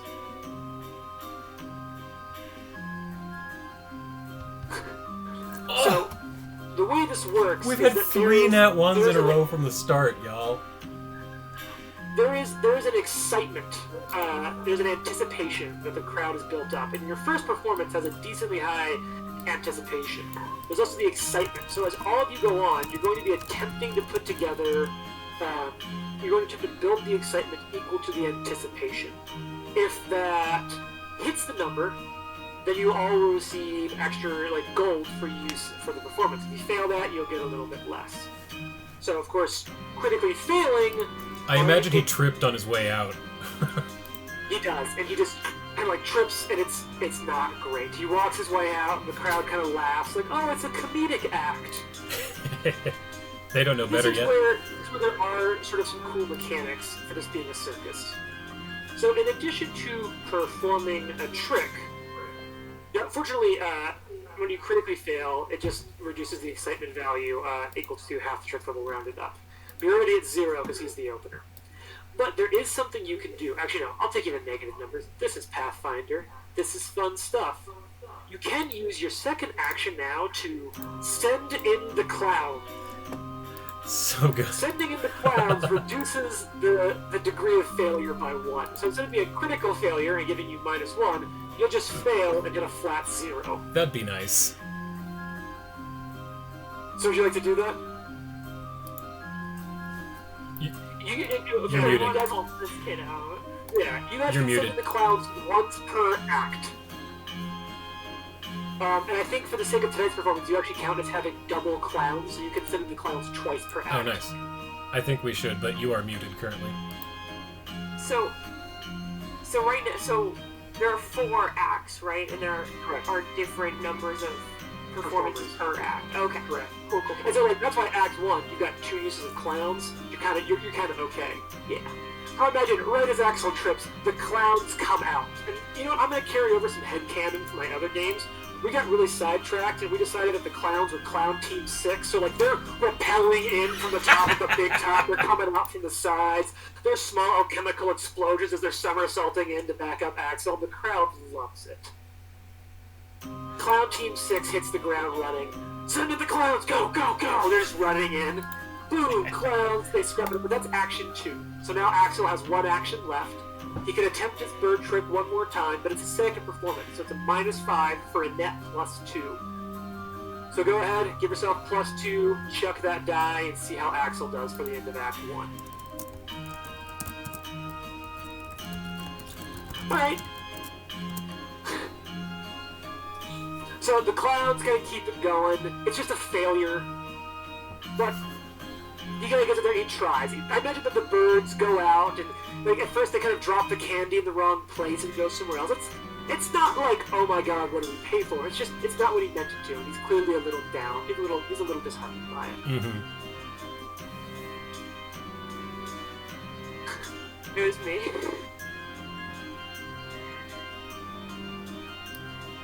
I slap you with my tail. Shut up. It's gonna be fine.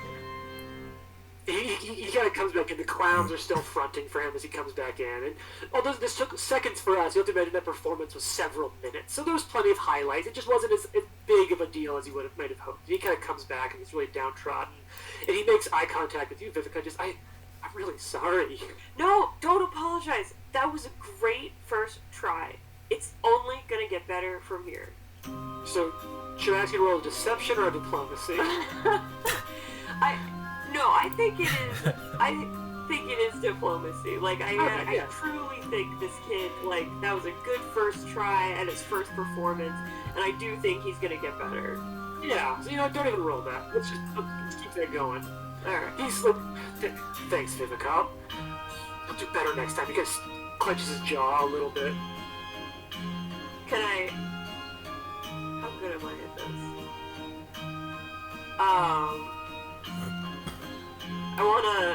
I want to do a sleight of hand and sort of like pat him on the shoulder and then like pull out a silver coin and behind his ear and give it to him and be like, go treat yourself. You deserve it.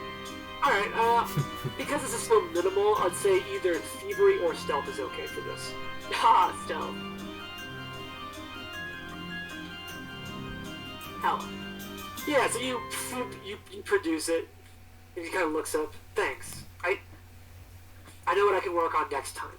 That was it was a learning chance. And he kind of heads off. And as you guys all kind of know, the circus flow is that between acts, there's a little bit of a lull for a second. The clowns kind of keep it up. They sell a little more booze. They sell some honey roasted almonds and walnuts.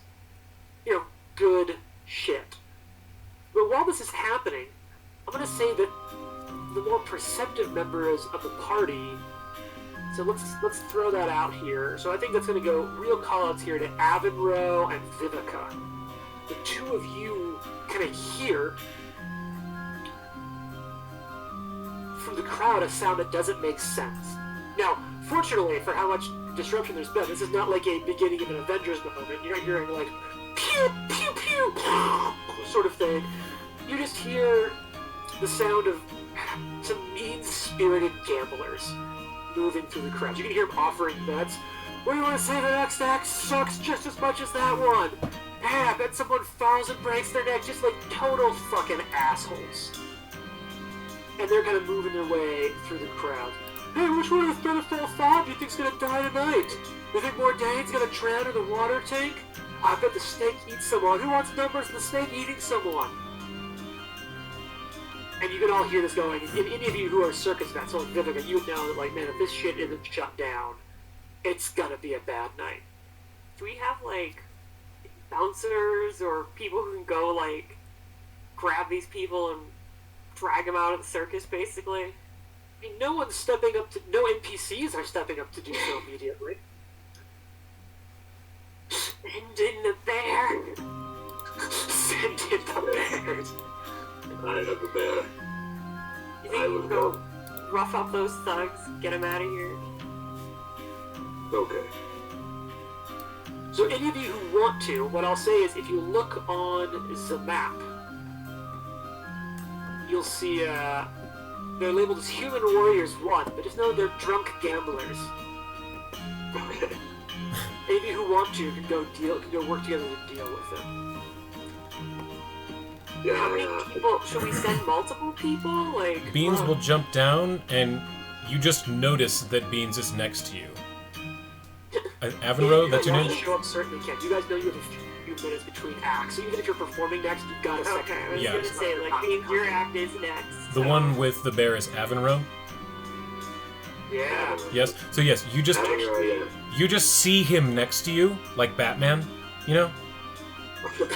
Yeah, he's just there. And Avro, there's Ursa. So then Yeah, Beans. Avenel pokes his head out of the tent and like whistles, and this big black bear just comes rumbling in, and we head over that direction. Let's see what we can do about taking care of these Alright, so cretins.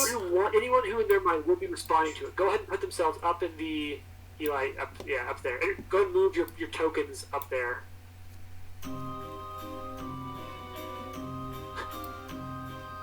Heck yeah, I got you. Actually, Beans will be in between Avenro and the bear, like in front of them. So we've got Everett up there. Vivica, do you want to head up there too, or are you staying back? I'm gonna stay back to just help manage people, and because yeah, I don't want to leave like all of the performers alone. I want to stay back here and make sure nothing else weird is going on. Okay. So you kind of get up there. One of the larger of these gamblers just. You want some odds? What do you bet the all of you suck? My friends, while we appreciate you coming to our show, we would also appreciate if we kept the gambling and heckling to a minimum. Please, if we could do this, we would be more than happy to provide you with, perhaps some extra refreshments. Would that be keen on you to this day? Diplomacy? Yeah, diplomacy? Diplomacy, yeah, go ahead and roll it. That's gonna be a dice tower roll. Oh for shit. me. Whoops. That's okay. I'll leave it. I'll let it stand. Okay, yeah. So you said sweet talk him. Yours beer is pretty good. We'll say we get some meat. Just perk it here.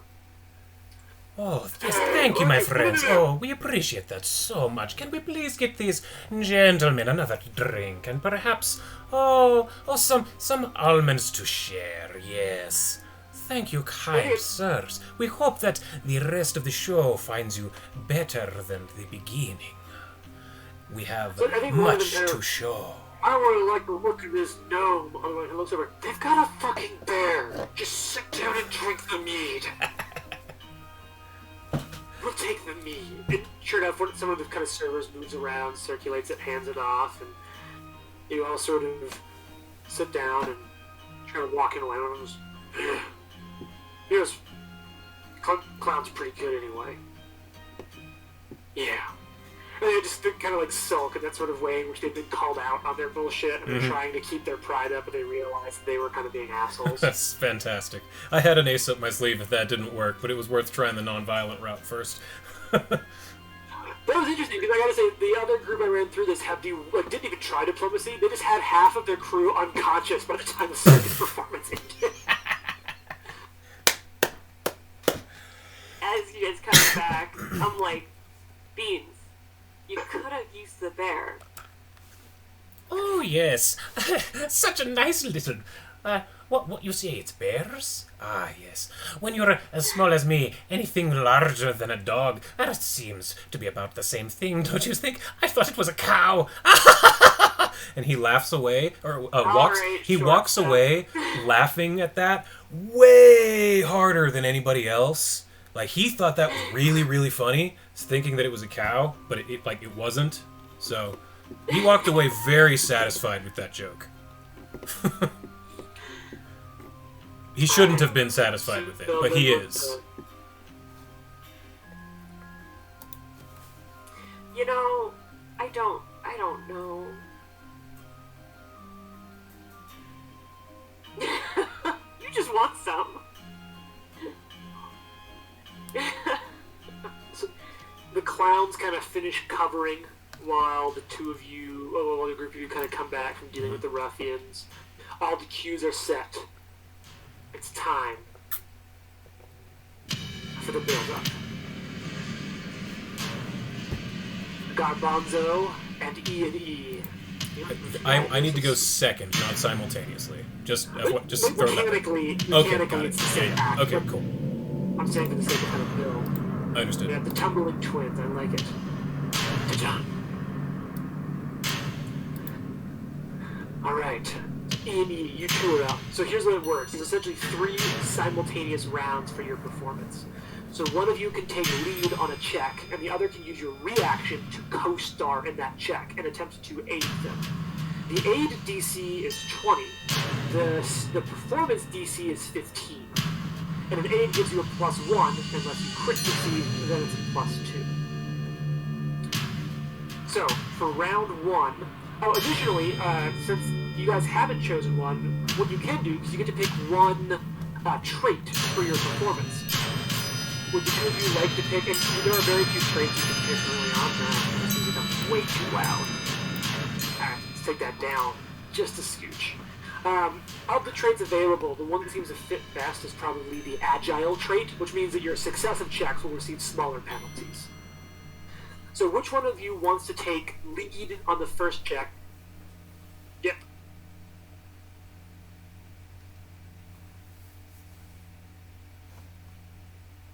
Okay. Alright, so in that case, we'll have, the way I like to do assists for the sake of drama is roll the assist first, then we know if there's a bonus, and then we'll roll the check. So Matt, you want to go ahead and roll your assist first? Can I explain our thing step by step so we can figure out how these tricks work? Oh, heck yes. Okay, so the first part of our act is like a sword fight. He has a short, I have a short sword, he has a long sword, and we're kind of like, you know... Like fake fighting, but tumbling and... Yeah, like flippy fighting. Nice. Yeah, so I love that. So the two of you come out, the dramatic music playing, cling, ting, ting, ting, parry, riposte, lunge. Yeah, the duck dodge, or the dacky duck, that's pretty much what we're doing. Yeah. Oh, when he's Robin Hood and Friar Duck. Yeah, Robin Hood. Yeah. Friar Duck. Yeah. Do I do a modifier or anything? You use your full bonus, you use your full skill check. You can drag that from the skill tab of your character sheet right into the chat, and it'll drop with your bonus and everything. So would we do acrobatics first? Yep. Yeah, so for right now, mechanically, you can use one skill check. As you get higher levels, you can add different choices of checks you can make into it. Okay.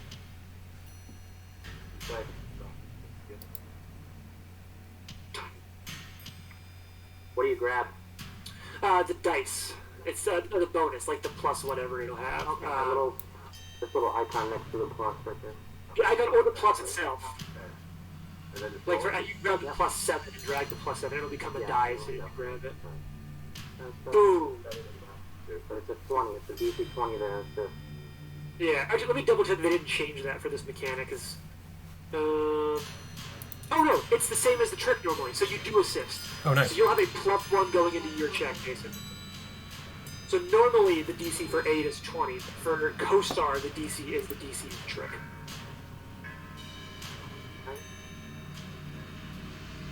So 17 plus your 1, 18. So you ting ting ting pull the first one off. The crowd starts roaring. I will also say the crowd did get pretty excited to see the bear came out, so I am going to throw an excitement point for the bear's performance in crowd control. Because I think that's relevant to Does this. the bear have a name? Jared, does your bear have a name? Yeah, her name is Ursa. Love it. Her name is Bear. Alright, so your first round, 1 excitement. Yeah, the crowd goes wild watching the sword fight. They're loving it. Round 2. So this time, if I remember right, Jason, you're assisting, and Matt's going to take lead? Essentially. I'm like stepping in and he's flipping me backwards into the air. Nice! So who's taking lead, who's assisting? I'm assisting. Alright, so go ahead and roll your assist.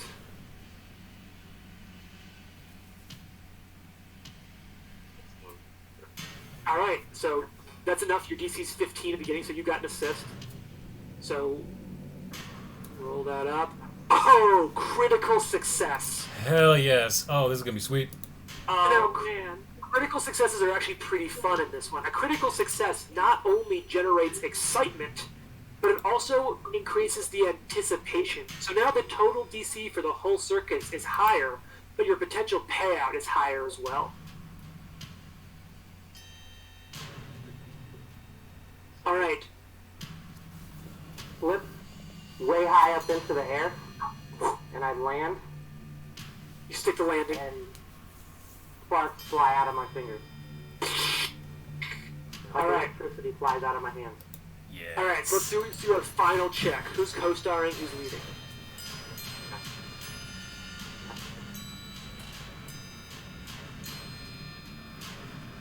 Alright, so you got a bonus. Now, Jason, this will be your second. This will be your second performance. You've got a -4 on this one. You've got a +1 from Matt, so you've got a net -3 on it. A net -3.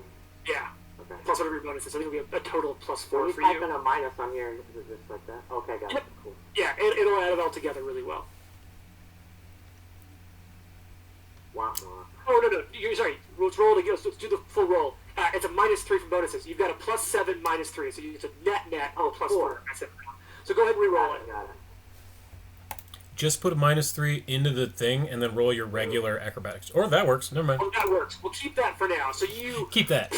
sparks fly off. It's great. But I'll say in the future, one of the things I would like about Fantasy Grounds, Jason, is if you put -3 in the modifier window and then just drop your acrobatics check, it'll add all of that together for you.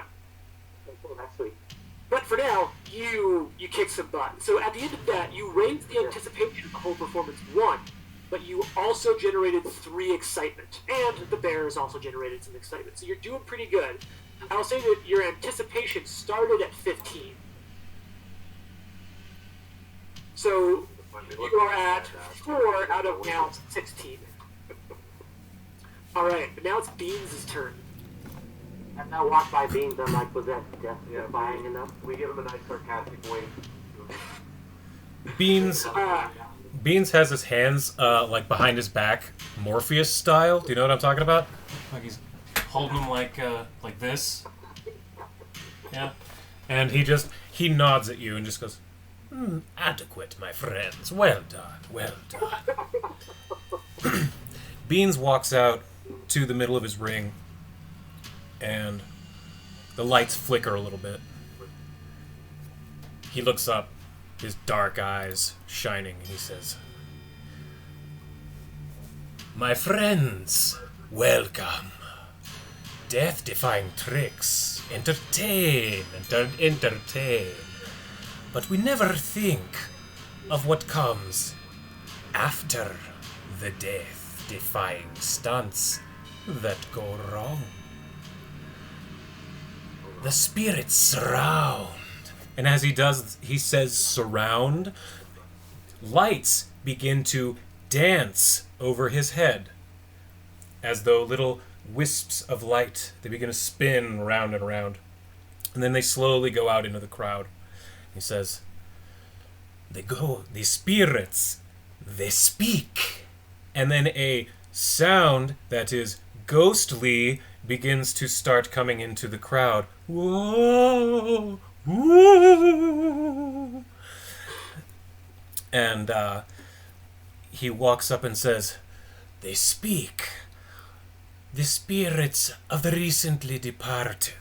Those who have left us. I am feeling a name which starts with a P? Peter, Paul. It's coming from the crowd somewhere. Out of character, yes, all of you know exactly what I'm doing. Is there a Paul, Peter, Preston? And he's looking for anyone, I guess it would be a perception skill check to see what I see in the crowd. Well, so Reactions? mechanically, for the sake of your performance, Yeah, what do you want? Deception? You perform with a single skill check for your whole performance. Okay. At higher levels, you can add it. So whatever you want yours to be, if you want to perform based on perception, you can. But if you want to do this off of deception, Yeah, that's I was just also going to say applicable. deception is what I was going to be taking. All right. So let's open. And what was the trait you wanted added to yours, Eli? Water. Water. Okay. As he's doing this, fog begins to roll into the ring. That's my Okay. water effect. All right. So go ahead and give me that diplomacy. Deception. It's public, right? Yes. Mhm. Not great at the beginning. So that's fine. That's just a failure. But if Okay. you want to, you can choose to send. You have because your compatriots did not need them at all. If you send in the clowns, that takes your failure to a success. Can I use a hero point to reroll it? You certainly can. Because Beans would not want the clowns. Yeah, I guess he I guess takes I should himself say everyone- way too everyone should seriously. Start with a single hero point. He takes himself way too seriously. I'm gonna burn it. Oh, that's right. Because we play long sessions with you guys. Other rules, yeah. Yeah, oh, yeah. let me forget this. Pathfinder Second Edition. The way hero points work is you start each session with one hero point, and at the end of the session they go away. And you start the next session with one hero point. Mm-hmm. Hero points are usable in two ways. After you roll, you can decide to use a hero point and roll again. You must keep the results of the second check. Additionally, if at the moment in which you go unconscious, you can choose to turn in all of the hero points you have to go straight to unconscious instead of dying. But hero points you get one at the start of each session. Okay, so yeah, I'm gonna burn mine and re-roll that because that was crap, and I don't want to send in the clowns because he takes himself way too seriously for that. Oh, that's so much better! Oh, that's so much better! That was so worth it! You have the unfortunate problem that you now critically succeed, Uh-huh. which means the anticipation also goes up. That's fine. This is what he wants. He Alright. did not want those clowns. That was so worth it. So you can read it. Someone in the crowd. My great uncle's name was. Sorry, no. My Anything with a uncle's name P. is Pete, but I haven't heard from him in ages. He lives up in Corvosa. Pete, the Corvosan. He's been gone for a long time. Yes, he's speaking to me. He tells me that perhaps there was some kind of sickness. It seemed not right. Is this correct? Deception? Let's play this one out. I don't want to get to the check. Okay. There was. They said that there was, but he said he was okay. He said he had a friend who took care of him. Some friends up there. It sounds like this was the Blood Veil. No? The work of Queen Iliosa. And he's starting to convulse. Okay. Alright, now go ahead and although it's not deception, roll the deception for the convulsing, for the act of this performance. Okay. And I have to do the same thing? I can't use a performance for that?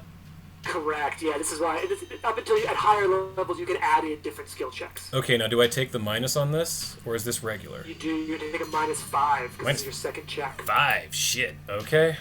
As there's a follow-up attack. Whew.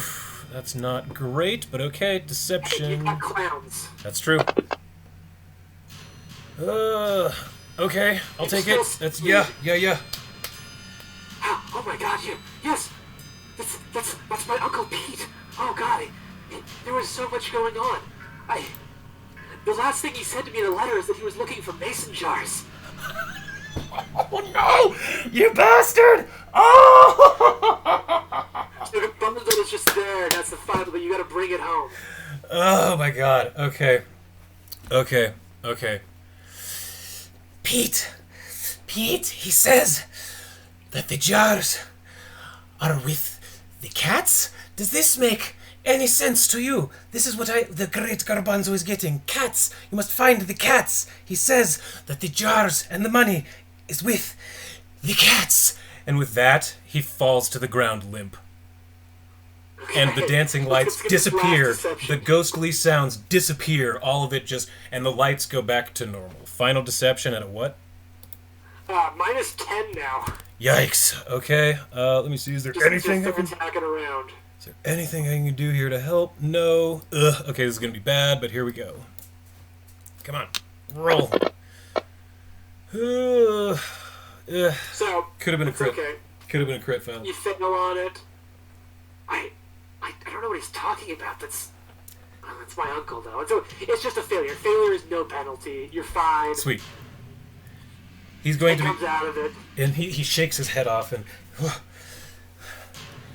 The spirits. clowns run in and like help you to your feet and help you back behind. Yeah, and behind then her. he makes a show of kind of hobbling off, like he's very weakened, and like it took a lot out of him. Actually, you know what? Help me out of this. Mechanically, I realize I missed something. So technically, that would have been a critical failure, and you knew you had a huge penalty. You could have chosen to just not roll on the third check, which I'm sure is what you probably would have done, Oh, and just walk away with you. yeah. You could have performed, not rolled. So let's say that for Act 3, that's what it is. For the third round, you just walk it out.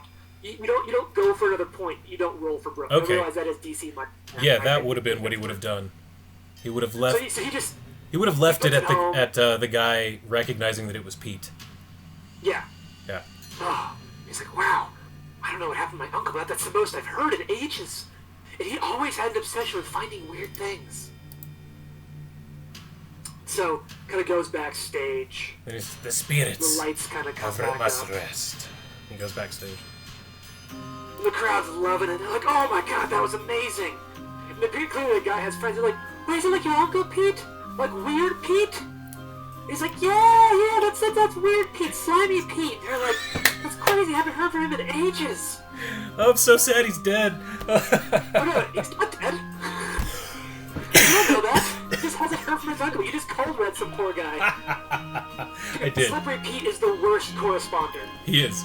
Slippery Pete's the worst. Out of character, y'all. He was from our old Curse of the Crimson Throat campaign. Our urban ranger, he literally told James, I want the worst fence in the world. I don't want him to be useful for anything. And so James came up with Slippery Pete, and he was literally like the most useless NPC ever. He was great.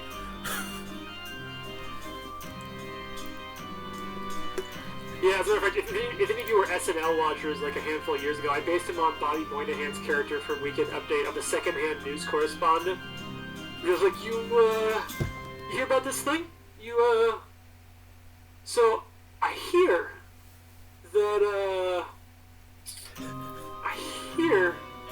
that Trump is getting all of the wrong faxes. That's what I hear. That was very Slippery Pete. And he always, the only things he would ever fence would be stuff we would never come across, like 400 mason jars, or like 60 dead cats, I think, at one point. Three-legged cats. Oh, three-legged conversation I cats, started that was like, okay, you know the guy, I'm looking for like 200 mason jars. There's a hipster wedding going on, and I told him I could get them. Anyway. Alright, so, kind of dies down from the crowd, but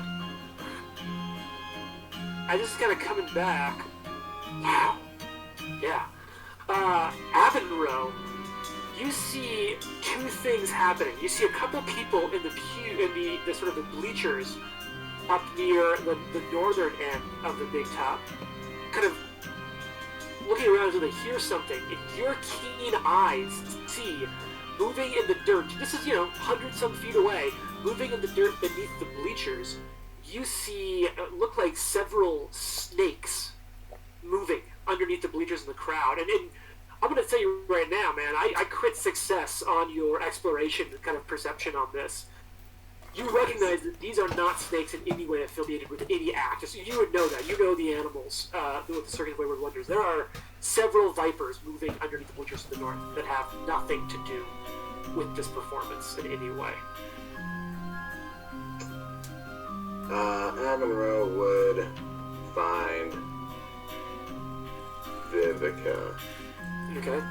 and let her know what he saw, and then after he did that, he'd run off with Ursa and head that direction.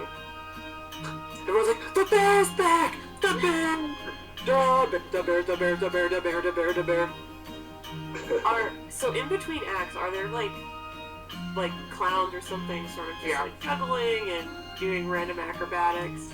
Yeah, they sort of split off. You've got one or two kind of working, like at least one in front of every bleacher, one or two working the crowds. People are out there with food and drink. It's not like this sort of weird tense silence in which everyone is clearly watching. There's definitely some entertainment to keep things going. And especially you, as your background would know, like this is very much how Myron the Professor set it up, so that there's always room to sell a little more, to keep the crowd happy, to give people time to go out and use the bathroom. Yeah, I feel like I would want to try to grab Edom and Egra and Beads and be like, guys, there are some snakes.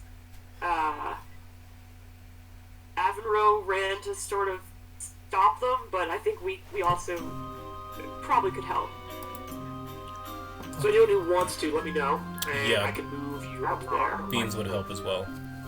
I just give you a little look. And then I roll my eyes, I'm like, fine.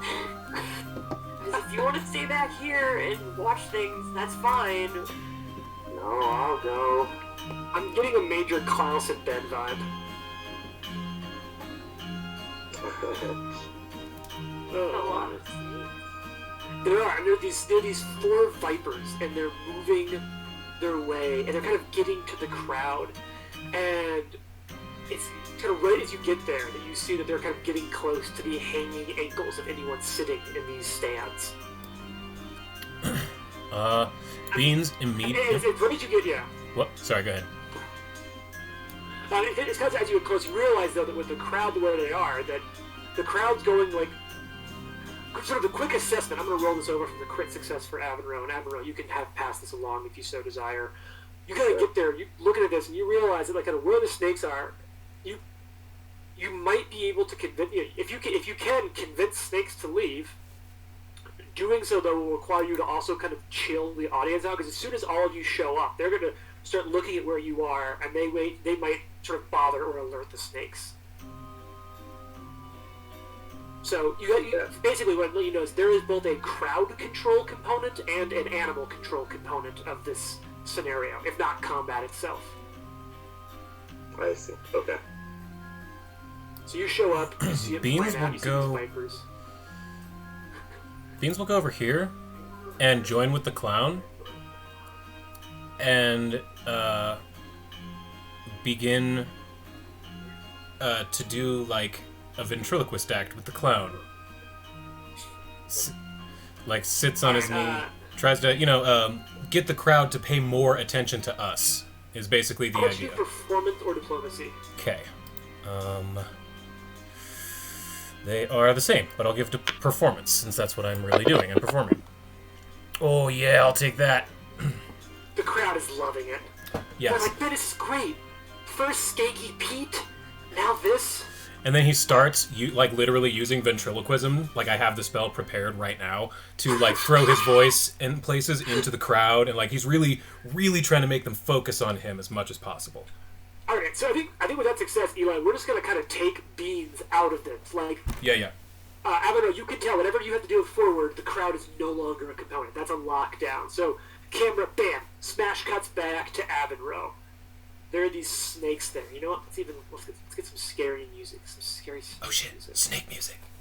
No step on snakes. Avenroe, do you have any way to calm snakes? No. I can kill snakes. A nature check will allow you to attempt to just, like, in the same way that any of us could work with animals in a non-magical way. But your guess is that it's achievable, not a given. Yeah, I can try. Try, and if not, I'm going to slash them open. Sounds fair to me.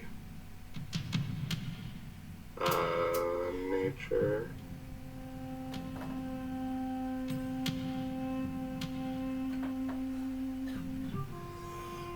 So I can see Admiral kind of getting down a little lower, getting closer to the edge of the stands. Looking at these vipers just moving in the dirt underneath it.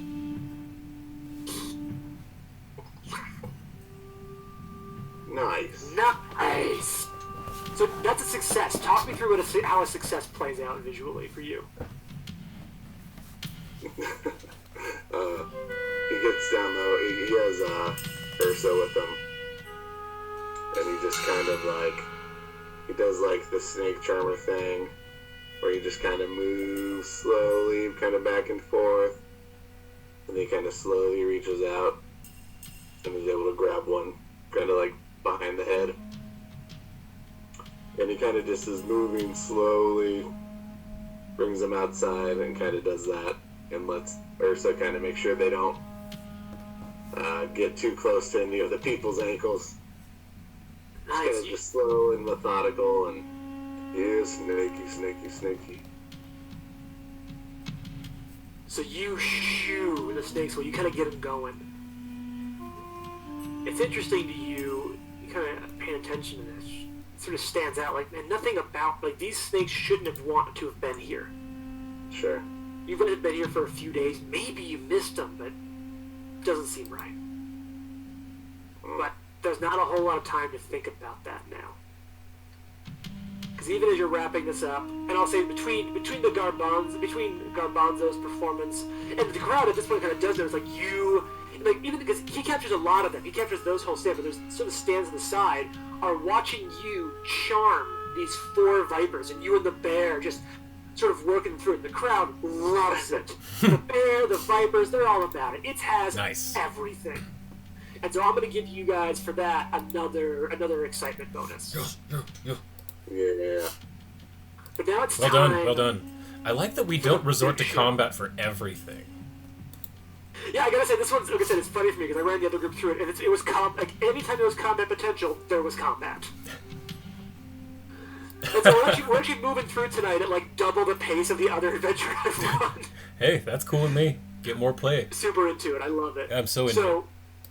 One of the kind of fun things that I'll let you know is in future, there's a whole background mechanic. And so if you guys decide that you like the circus stuff, one of the things I like is the circus mechanics are a lot of things that we can play when we're actually not playing. We can run in Discord how you guys are spending money, what sort of background actions you're sending out tasks to do. It's almost a little bit like playing the third Dragon Age Inquisition or those sort of RPGs in which you can send party members out on quests to do things while you're playing. And so the circus mechanic will have a lot of that going on, but one of my favorite things in the circus mechanics is that if you spend money on one of the circus upgrades to provide booze, to make it cheaper so people are happier and get more excited, if you pick the booze upgrade for your circus, there is always the ruffians disturbance. Usually it's a random chance, but if you make cheap booze a part of your performance, there will always be people you have to go talk down or fight. That's hilarious. So yeah, there's a lot of cool circus stuff. And I especially like that for a game like this, where while we're not playing, you can all hop on Discord and say yeah, by the way, can someone make sure we do this as a part of hyping up the next performance, or I want so and so to be performing this. So there's a lot of gameplay we can do outside of sitting down and playing together. Sweet, that sounds awesome. Yeah. So, real quick before we go into the next act, what is the professor doing during this time?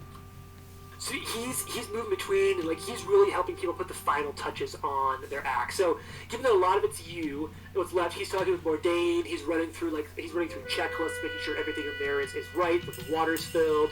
He's kind of talking with her, and even as haughty as she might be, they're having this good you feel good. Remember, you did this part. How do you want to handle this?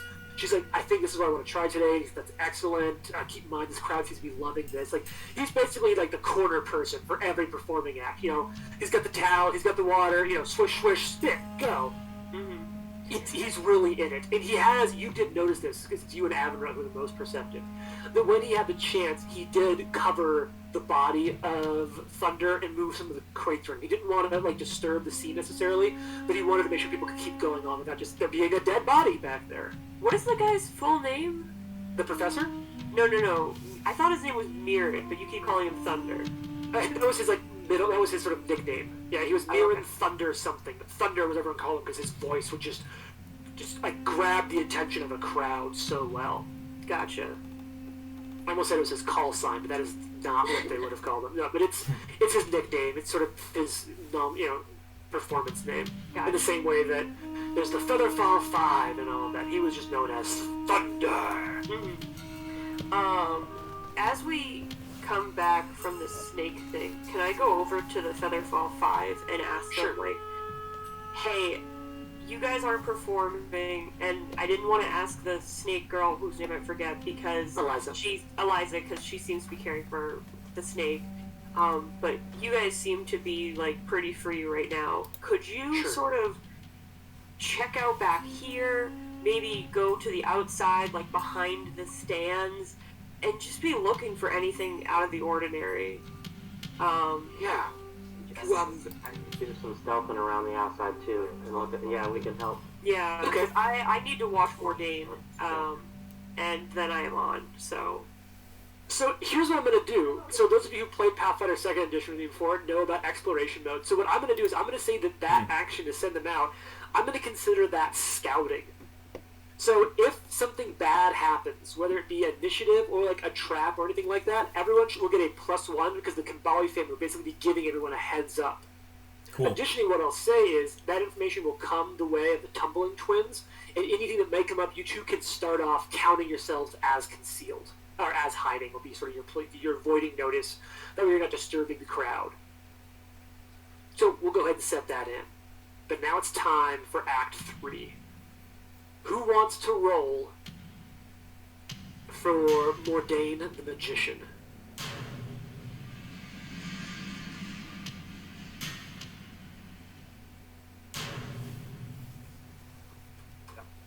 Yeah, you take it. Take it. I'm all about it. Go for it. What's the modifier? Just straight up. So she's got a couple. She's a little more experienced, so she has two options.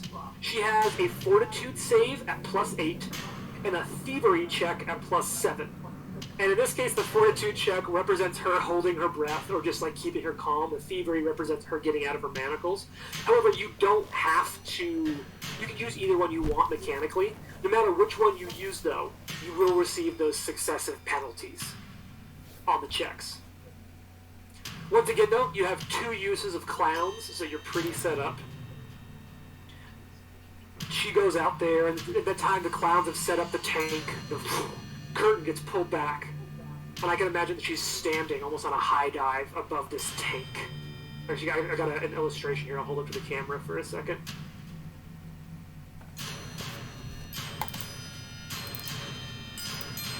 Oh, awesome. So straight out of, like, Now You See Me. The crowd is just watching her. So, all right, Matt, you want to roll her Fortitude or her Fortitude or Thievery?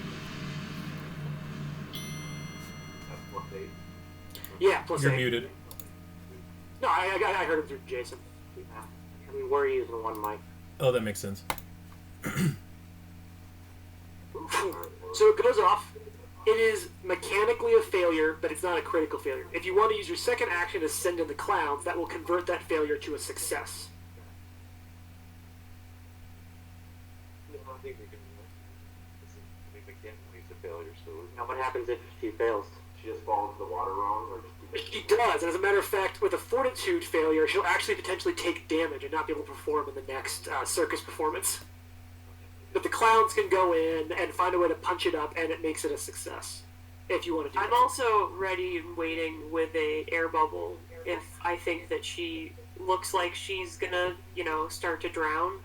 So here's what I'll I say. I like that you have that prep, you're ready to go. So if we want, I will let you sort of it will mechanically be sending in the clown, but it won't use the usage, nor will it take your action if Vivica wants to take her time to turn that into a success. I think that's So fair, since Garbanzo did basically the same thing. I used my hero point instead of sending in clowns. I feel like she should be able to use other mechanical things instead of the clowns, but have it count as clowns.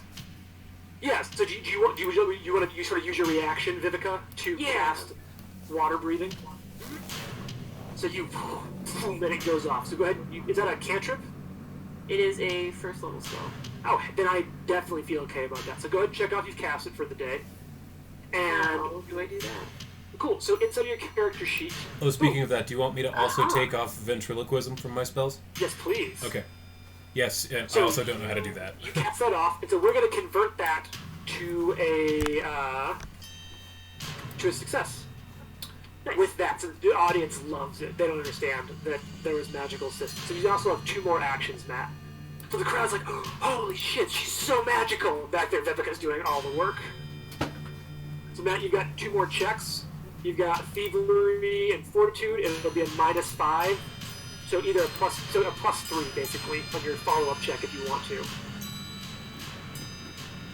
You can also choose to not roll and sort of, walk away from the table with what you got. You got a +3, looking for a total of 15. You've still got clowns though, so even if you fail, oh yeah, here we go. No. Oh, that was a Alright, really so good time for that. Anticipation, you up the excitement. Yeah! Crowds go wild as underneath the water she manages to pick the lock. She behind her back with no one seeing, pick the lock on her manacles, free her hands. So at this point, you've got a minus. The best you can do is a -2 total. So if you want to, you can now walk away with the +2 excitement, and she can climb out of the tank and call the trick done. Or you could go for it, and if it's a regular failure, you got the clowns that would bump it up to a Well, success. no, because the clowns normally take an action to call it. Oh, that's true. Never mind. So this is the last action. Deal or no deal? I say you always want to end on a high note. You just ended. You just got a crit. I say end on What's the that? crit. Jason and Matt, I can't hear you. What's that? I'm just saying, this is like The Price is Right, and we're like, $1, $3. So we're gonna walk away. We're gonna call that a good performance. Yeah. All right. So the crowd just goes wild. People are loving it. It's right as this happens, though. The act kind of closes down. That one of the Kandali 5 runs up to you, Vivica. Hey, my dad wanted me to let you know. Yeah. And you know them really well. Like, this is like, they were back from Celestial Menagerie. Like, you've got a long history with these groups. Hey, my dad wanted me to let you know, it's not like the gamblers before. There's a couple of real toughs out there who are just sloshed deep, he said. He said it's going to take a lot to talk them down, and they're looking to cause trouble. And it looks bad. One of them already broke a bottle, carrying it around like a knife. Alright. We gotta take care of that. Are any of us actually diplomatic? I am. Beans? Beans, and... Yeah, and... Sorry, yes, I was muted. Yes, Beans is... Okay, Beans... I looked Yes. at the 2 of you and I'm like, do you think we could maybe talk these guys down? Yes. If I have my spells prepared, yes. And Eden, you would have noticed, like, you would have seen this kind of happening. So at the same time they're running back, you and your friend together would have picked out that there's 3 of these toughs. And one of them did, like, someone kind of spoke back, and he just broke a bottle. Are you going to say that again? And I'm just like, let's go. Bring the bear. The bear is just already a crowd favorite. And we saw the bottle break. Yeah, that's what you two would have, like, already had your eyes on them. You two are kind of, you know this stuff, but that for you was one of those, like, oh shit moments. It's like, hey man, what's the big deal? And so I'm going to make them visible on the map real quick. And so all of you would have seen these 3 kind of appear.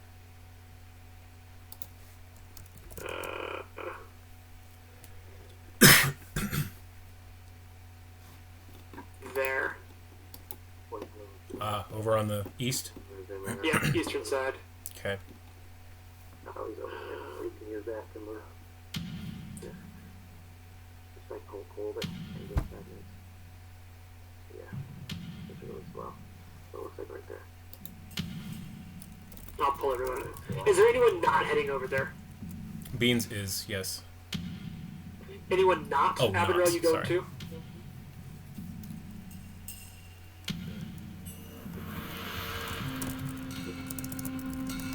Yeah, I'm going to. Cool. Once again, the crowd's like, man, the bear must come out between every act. This is great. So you kind of walk up. There's a part of me that imagines, like, it's almost as much an affectation as it is in the drawing, right? But I can almost just see that there's always a butterfly just sort of, like, lightly moving around in the scene. Like, in my mind, it's the same way that John Woo uses doves. Butterflies just fly out behind you as you come up between the curtains. I keep finding a way to get more butterflies so Love that it. I can incorporate them. Like, every time you level, you just send me a new JPEG with additional butterfly in the portrait. Oh, imagine, like, wrap them in the silks, so as I grab onto the silks and start climbing, the silks unfurl and butterflies fly. That would be adorable. We're gonna have to mute it down just each of mine, not turn it up too loud. So you kind of walk over, and there are these couple of drunks there. I mean, a couple of you noticed, they've been scoffing at a couple, but they're getting drunk enough, and they've been shouting at someone, and it really set it off. And someone said, hey, why don't you be quiet? We're all enjoying it. He just takes the bottle over to him. It's sort of like, yeah, and they're sort of at the height of that conflict, because that's what provoked a few of you to come. That you're all there. And it's because of the Featherfall 5 and the Tumblr twins that were sneaking around. That you have a chance to get here before it's escalated more. Okay. So you sort of show up, who's doing or saying. So the first two on scene are, like, you'll get there in a second, Beans, but the first two on scene are Edra and Edom. You two get there and kind of just step, like, almost out of nowhere. Taking point and kind of standing behind Eden, ready to help him out if things go sideways. Yeah, and I'm just like, hey man, what's the big deal? No need to be a Chad here. Alright. They're like, yeah, Diplomacy? Perfect. yeah, diplomacy. Drop in the dice tower, though, so you can't see the... Oh, dice tower. Sorry, I already did it. It's okay, we'll let it stand. It's okay, we'll let it stand. Nice. Learn the game. We kind of, who's this fucker? These two toughs. These little toughs have nothing for them. You got so to say, and it's right as this time that Beans kind of comes, everyone else gets there. But before you even have the chance to open your mouth, he stumbles forward to take a strike, two of them at the same time, at Egra and Adam. Okay. And so what we're going to do is we're going to have everyone roll initiative. Now, before you rush off to roll initiative, because I said that technically this sort of being on alert for danger has Vivica at scouting. And so that means that all of you are going to get a +1 to your initiative. So Hell yeah. here's a great way to talk about how awesome the modifier box looks. So before any of you touch anything, go ahead and click on that gray square in the bottom left and hit the number 1. So that means whatever your next dice roll, any kind of you're getting a +1 on it. Now on your character sheets, you can go to the main page of your character sheet, and you can grab either perception or stealth off of your character sheet and throw it in there. So although you came up to talk, Edom, Egra, you can still start with stealth if you want. Beans definitely would have started with stealth. Just throwing that out there. Yeah, I mean, you say he came up, he didn't have a chance yet to talk, so Yeah. you would not have broken that exploration node. Oof, And not that good. +1, boom, shows up right away. And that automatically, because you dragged it off of that part of your character sheet, for me it automatically updates my combat tracker with your initiative. Which is super I mean, handy. it makes sense. I got a low initiative. Beans is small. He has little legs. So let me roll my initiative for my human warriors, if you know what I mean. Flat-footed. Check it and see. So Yeah, Vivica is going to be the first one to act with a brutally good initiative. Yeah, brutally good is right. So, like I said, Vivek is mad. So they have made a straight up aggressive motion. Yes, 5, 10. I'll bring it up over here since you have a map on the right. Yeah, this won't be a terrible idea. So I'm going to do 5, 10, 15, 20, 25. So I'm flanking immediately. And I... 1 more second. Because... Oh, no. No, he doesn't have Nope, it. I don't have everything. Go ahead. Oh, thank God. I don't know what to have. So you run into the middle, claws out, butterflies just flying out behind you. Absolutely. I don't know how I got these butterflies, but they're there. It's canon now. So... Claws. No! It was so close to a Ugh. 20. Rip. Wait. Yeah, okay, that was right. I assume I missed. Well, what I will say, so don't... But no, we're going to restart it. So here's why I love fantasy rounds. So that attack, you pull the die over your target. Yeah, And drop it literally on the It will token. automatically compare it to my AC and let you check. So go ahead and re-roll that attack. Yeah, don't throw it in the chat box. Yeah. So now does it roll for you? It lets you know it's a hit. So now drive your damage over that target, and it'll automatically keep track of HP for me. Nice. Oh, she's also flanking. Oh yeah, I mean it doesn't matter. That would not have converted it to a crit, but I will put that on right now. True. That's a really good point, Eli. Thank you. Yeah.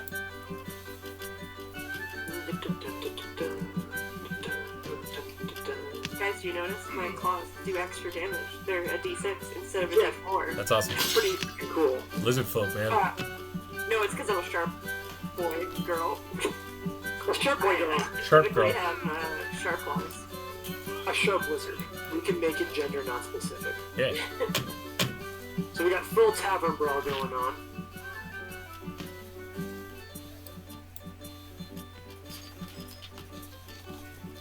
I'm loving all of this. This music's great.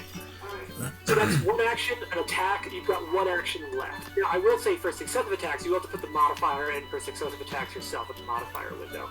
But one thing I also like about this, so Are you sure? It has the 3 things for oh, me you that I have can to pick pick for from. GM. You guys don't have to do that. I, as the GM, have to do that. Oh, okay. The little blips in the bottom right corner of the tokens show a general indication of health. So you hit one that's green, so you did damage, but they still have a lot of health. The more damage you do, the closer it will shift to red. Oh, good. Okay, I'm going to... I'll just hit him again. Why not? Let me... Oh, I forgot to roll on him. God damn it. I forgot to put flat-footed on, so go ahead and now do it that he's flat-footed. Alright.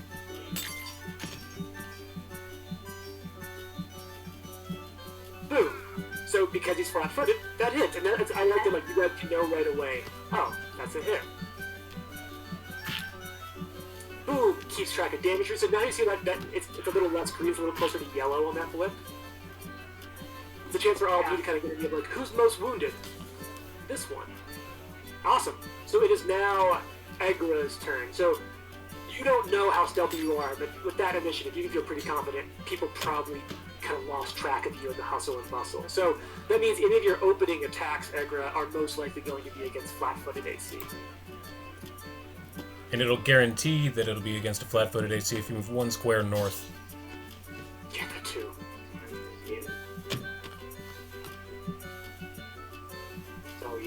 So you said is he unconscious? No, he's hidden, most likely. Okay, alright. Also, Agra, I noticed something. I'm going to jump into your character sheet real quick because you have all of your weapons as trained, but as a fighter, you are expert in all of your weapons. So all of your attack bonuses are actually slightly higher. Too That high. was your long sword is a hair too low, so I brought your long sword up. That's what it was. Everything else you were right on. You're perfect with your daggers and your fists. Your long sword, you should have had a slightly higher bonus, so I fixed that.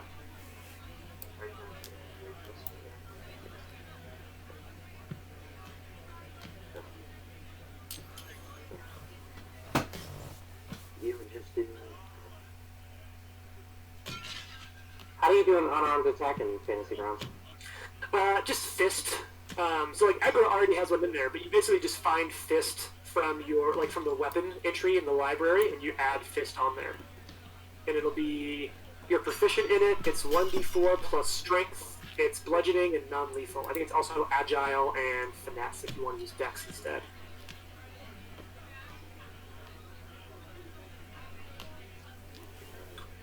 But I noticed Egra already has a fist action inside of their action tab.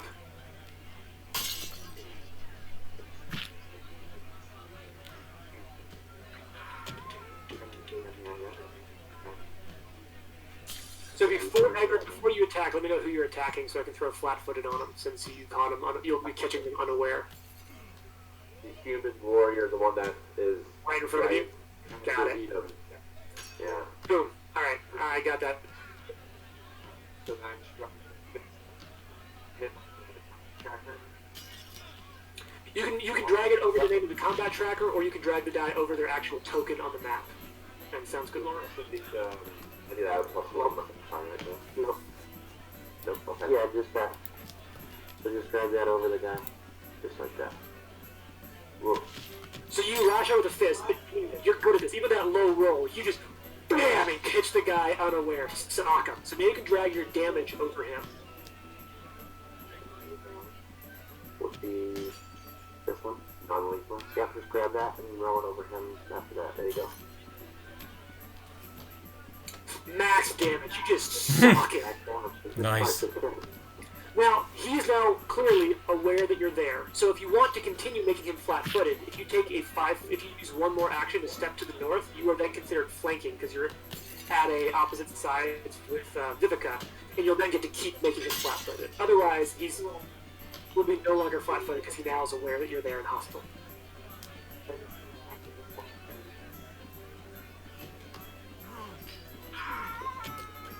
One action to punch is what we're gonna do. So one north and then one punch. Yeah. So then you. Yeah, so go ahead and move yourself up. You can use your arrow keys once you're selected, or just drag and drop. Go to the middle. Yeah. Close that, dude. I can't move it. There we go. I got you then. Okay. Boom. And now move that guy. There you go. I got you. Okay. Yeah. See, now you're flanking and you get a point. Okay.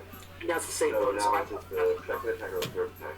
Second attack. Second attack. It doesn't matter what action it is, it's just which attack in that turn it is. Yeah. Now, his damage did add it. Don't worry. Okay. Yeah. The damage will get added, it's small enough where it doesn't visually show yet. Okay, so then I will take my, that one, I'll punch him again. Yep. Give him the old 1-2. It's still a hit. Bam! You don't have a follow-up punch. Okay, then the damage one is this guy right now. Cool. So we got a little bit of argy-bargy going on.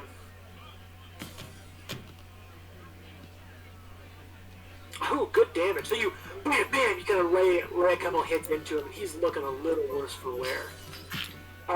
Jared, it's your turn. If you didn't want to take your actions on the map, you're welcome to. Whatever's going to work for you, if you want to talk with us. And then, Jason, you're on deck.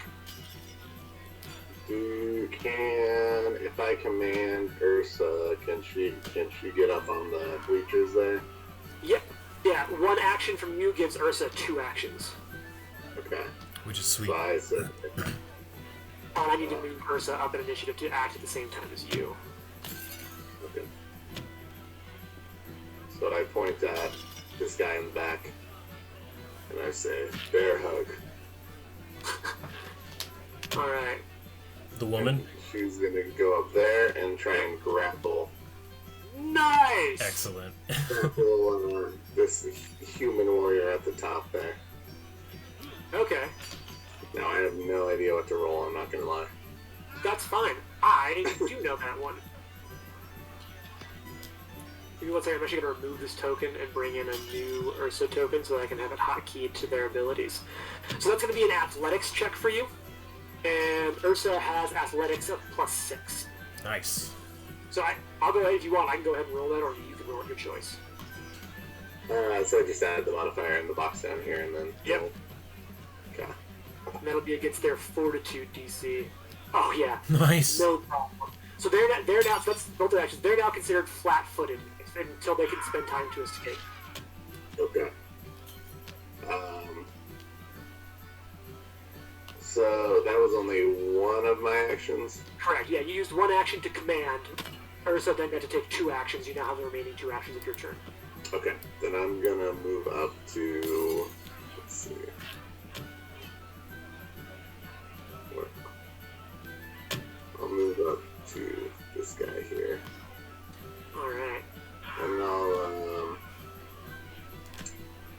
I'll take an unarmed swipe at him. I'm not trained in it.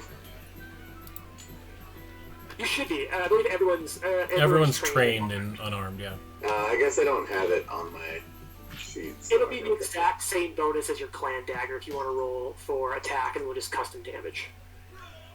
Okay.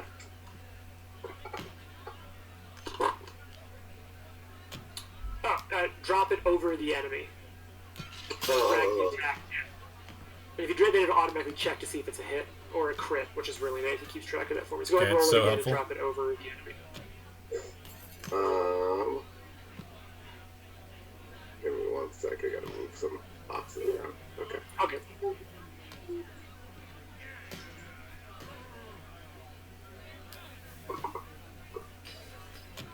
So Whoa. it's a critical hit. Nice. So it'll honestly be the exact same damage as your clan dagger. So go ahead and just drop your clan dagger damage over it. Because it'll just be non-lethal, and I'll keep track of that as the DM. Okay. Yeah, just drop it right on his token. And it automatically takes care of the critical damage for you. So boom, 12 points of damage. You run up and just bam, side him. You've got 1 action left. You punched the crap out of that guy. That's it. I need. Damn. Alright, so that means it's going to be Jason's turn. And so, Jason, one of the things I always forget as a rogue is you have what's called a surprise attack, which means if you get to attack someone before they've acted as a rogue, they count as flat-footed to you. Sorry, in the very first turn of combat. And I always forget that rogues have that. It's a super cool Alright, so I'm going to. I don't have my sword out, so I'm gonna punch 2. Alright, Actually, no, I'm not. I'm casting Tanglefoot. Nice. so that's 2 actions. 1, 2, Yep. boom. And I believe Tanglefoot. I did throw that on your character. Yes, it's an action. And it's a DC. It's my spell DC, so 16. Oh, nice. So that, yeah. Oh no, so that is a spell attack. Oh, it is a spell attack. Okay. And so that's It doesn't have that. it doesn't. You have to program it out because it doesn't automatically give you one, unfortunately. There are ways you can go through and program that as we play more, though. But that'll be a +6 as your spell roll. Yeah. Which one are you casting this against? That guy in front of me. Sorry. Oh god, yeah, that's a hit. Actually, that is a critical success. So that means the target gains immobilized condition and a minus 10-foot circumstance penalty for its speed for a round. It can attempt an escape against your spell DC to move the penalty and the immobilized condition. So it's immobilized? It's immobilized on a critical success. Yeah, I'm gonna drop that over on him then. Dang, that's not to mess around with.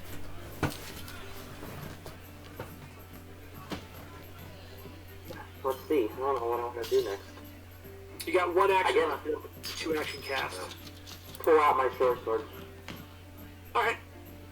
So it will then move down to, we already did Ursa's turn, Human Warrior. This is the non-immobilized of the 2. I'm doing one thing real quick because I don't have all the conditions I've memorized. I want to check what immobilized is because I haven't immobilized anyone yet. So immobilized, you can't use any action with the move trait. If you're immobilized by holding something in your place, external forces, you must succeed a check against the DC. Okay, no intrinsic penalties to AC or anything other than immobilized, but it cannot take any moves. Yep. Alright, so it's this guy's turn, Human Warrior. He's not too happy about getting punched, so he's gonna go after Agra. So he's gonna just lash out with his improvised weapon. Ooh, and he's gonna miss. He's gonna follow up with his fist, though. just kind of lash out again, and Egra slashes with the blade, misses, goes out with the fist. The fist is going to connect, but it's a fist, so it only does 5 points of damage. And because it's fantasy grounds, that damage has already gone ahead and put on your sheet mat. So he, bam, hits, goes with the fist, catches you on the chest a little bit. He's drunk enough, he's just going for broke. So he's going to throw one more throw at that fist. Just going deep. Good roll, but it's a miss. Whew, I don't know what it is. Your arm kind of comes up, brings the fist out, just doesn't land with any effective weight. Now it's the Great Garbanzo's turn. Great Garbanzo. Well, seeing that diplomacy has somewhat failed, he's going to kind of 5-step this way, and to the human warrior, the male one, human warrior, no number. Mechanical question, because I've never played a caster. You want for simplicity, I'm gonna make that human warrior 1. Sure. Done. So just mechanical question. I've not played a caster. If I have a spell that takes 1 action and another spell that takes 2, can I? Oh wait, no, I just moved. Never mind. I can't. But I guess I could just not move. Yeah, that'd be okay. Yeah. But can I there's cast? There's nothing preventing you from casting 2 spells in a turn if you have the action economy for it. Okay, cool. Then I will not move. So the first thing Beans is going to do is cast Charming Words on Human Warrior 1. He's going to say, "My friend!" And that's his verbal component. It's him saying, "My friend." Okay. So he needs to make a will save. Where's my DC? This is your... Yeah. I'm looking for it's my caster Kinda cool for thing. you. I can tell you this is even better, Eli. So, to the right of Charming Words in your Actions tab, click on the magnifying glass, and it'll bring up some stats for that. Yeah, I've got it. Okay. If you drag the will DC over the creature, it'll auto-roll that for me and let us know the results. Where's it? To the right of Charming Words, you click on the magnifying glass, and that has some stuff pop up beneath it. What are the things beneath it should say? Save. I see. Will save DC 16. So I just drop it on Drag him? that over the creature, Oh, and that's then it'll rad! automatically roll that Oh, check. I had no idea. That's so cool. Boom! So Boom. it failed. Okay. That's good. That means I failed my save. Not Yes. you failed to cast. Fantastic. I kept messing that up the other night. Okay, so that's a regular failure. Okay, so Correct. that target cannot use hostile actions towards me. Oh shit, this is like that spell Jason used. my focus in spell. Our, Fall of Plaguestone. It's That's my awesome. Yeah, it's my focus spell, Charming Words. So he just says, "My friend!" And that's how he casts Charming Words. And then with my other 2 actions, I'm going to cast Command, and he's going to say, "Drop your weapons and put your hands behind your back." So, this guy gets another will save for Command, so I guess I can do that this way. If it's programmed out, sometimes it's not. Oh, yes, it is. It is. Oh, good. Well, Well done. okay, but let me see. I So think that's something awesome. still happens. The creature's unaffected. Okay, so yeah, nothing happened with that one. But he cannot take hostile actions towards me. Until the start of your next turn. Yes. That's my whole turn. It's Charming Words I'm looking at. I was looking at... Oh no, Charming Words is what you cast. Mhm. So Charming Words, failure. Cannot use hostile actions against you, but Yes. could against other people. Not Correct. against you. Just not against me. Alright, I like it. That's super cool. And that's your focus spell, so you can get that back, right? Yep, in like 10 minutes. Nice. Alright, Human Warrior 2. I was hoping the other who's one would next to you would work too, but oh well, that was close. Sees you cast spell. Sees it. "Ah, you little trickster! And just stabs out. Let's go with his improvised weapon, bludgeoning. Miss! Okay. He's angry though. He's just gonna keep swinging with the same big weapon. Come back here! With Bam! Hit that my time. reaction, I'm gonna cast Shield, so that doesn't hit. Can you cast shield as a reaction? I think it's a Oh, single. I think is I think it? it's a verbal Oh shit, is it? cast. Let me look. Hold on. Ah, you're As a right. reaction, It's not a right? reaction. God damn it. Okay, you're right. So, boom, slams down, max damage, 9 Ow. points of damage, and he hits you with this sort of broken chair leg. Okay. There aren't chairs anywhere, you have no idea where he got that. Finally, though, he's gonna throw a punch your way. He's just really pissed at you for taking over his friend's mind. It's still a hit, but it's a fist, so it's a little less damage. Ooh! Bam! Knocks you unconscious. He didn't like that at all. Ah! Bam! Bam! Boom! And the gnome is out. So Eli, you have gone down to dying 1. Hooray! Now, you're already in the right place. I think I did tell some of you that I did find out that technically when you go to dying, it moves you in the initiative order to immediately before the source of the thing that knocked you unconscious. Which means everyone has a chance to jump in and potentially help out the person who was knocked out. I never knew that. However, Eli, you were already immediately right before that person. Oh, yeah, so nothing happens. Okay. Cool. Yeah, I found that out. I also kind of like it because it does mean potentially it might move someone down the initiative tracker if they come up. So it just means that unconsciousness kind of messes with that. So now it's a female human warrior who's being hugged by a bear. You know what? She's drunk enough. She's going to try to counter wrestle the bear. Alright, so Ursa's got a fortitude DC of 15. She jumps in with athletics. She grapples the bear. Now, she's also still grappled, but she is now wrestling against the bear. And so the bear is now also flat-footed. And she is going to attempt to attack the bear with her broken bottle. But it's her second attack because the grapple attempt counts as an attack. But she's going to go in with her bottle on the bear. Ooh, that's a hit, though. Still a hit. But she's going for the bear. Ooh, got some damage on the bear. She's going to go up, though. One more attack on the bear. It's not looking good for her or the bear. Got a big penalty on this attack, though. Poor roll. Critical miss. Yeah. Alright, so all of you are now somewhat veteran players with me, so I've got to ask. Do we want to start using crits from the get-go with this group, since we all kind of know the game a little more? Sure. You mean crit cards? Are you talking about crit cards? Yeah. But what I will say, this is a natural 4, so it's a critical failure, not a critical miss deck. So critical miss just totally whiffs. That's her whole turn.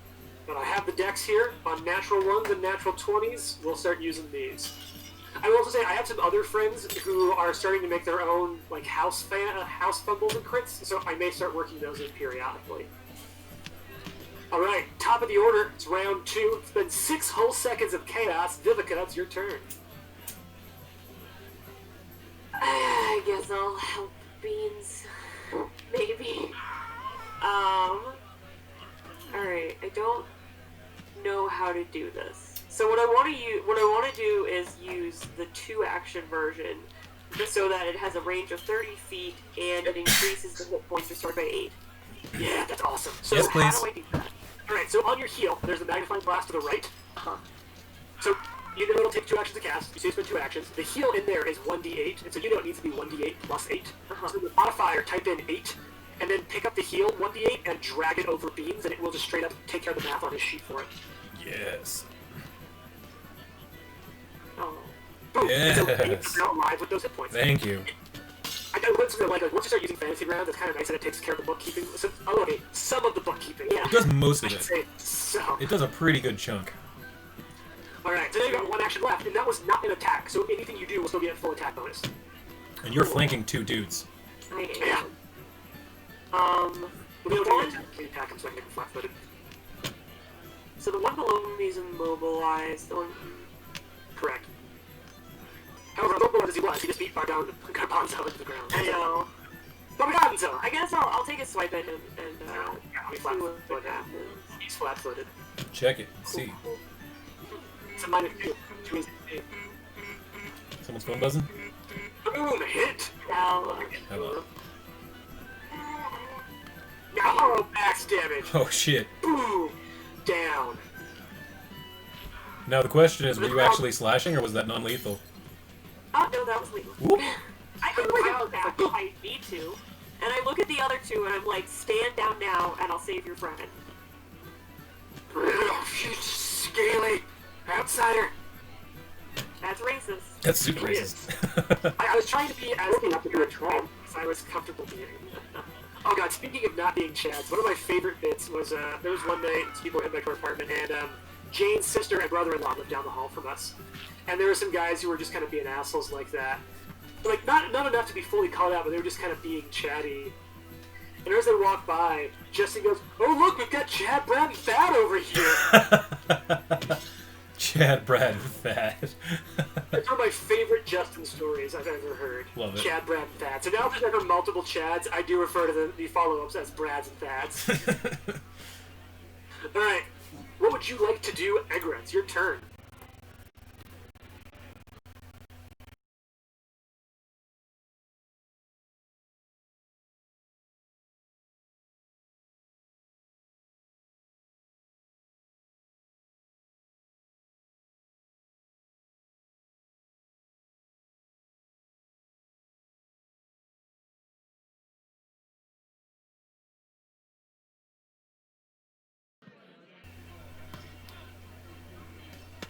Muted. So I'm pretty upset because I just got clocked Yeah. by that last human. So I go ahead and take my sword out. I think I have the long sword. Take my long sword out as I'm done playing around. Action to draw it out. Ching. Draw it out. And then I'm going to go ahead and use my snagging strike while I slash at the guy, at the human. See which guy it is. Yeah, the human warrior 1. Okay, awesome. So go ahead and make your attack against them. That's a super cool ability. Grab the longsword and roll it over. I'm on the first one here. Snag armor? What's that do? Snagging strike. It lets you, as a part of an attack, make someone flat-footed as a part of the base That's attack. one. And then that's It's a fighter ability. That's super if cool. it hits, then. Oh, So it hits. Go ahead and roll damage. So you catch him off balance, bam, hit him down. You got one action left. Slash it again. Do it. Okay. I've got flat-footed on there for you.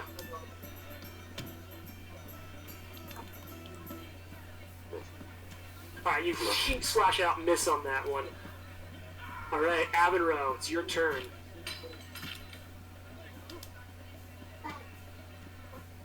Yeah, I'm gonna command Ursa to fight the lady. Awesome. So Sharpening you should be able to, inside the combat tracker, if you click on the sword, it should open up Ursa's stats, and you can then drag Ursa's attacks off of Ursa onto the enemies. The sword. Oh, I see. Wait. On the combat tracker. Hold on. Gotta move some stuff around. If you have Ursa's sheet up, you can also drag it off of Ursa's sheet. And you can find Ursa's sheet by just double-clicking on the token. Oh, okay.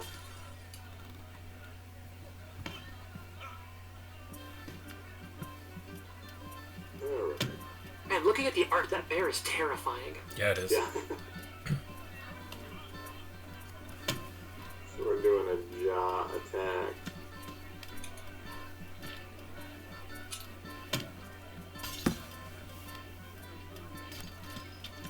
Yep, you two are grappling each other. Yes. Same thing, go ahead and roll damage.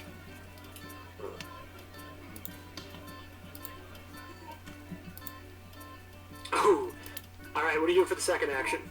And then we'll take another. Well, can they do a swipe attack and still be grappling? Yes, because yeah, in my mind, grappling is sort of controlling part of the combat. It isn't explicitly holding. Okay, so we'll do that.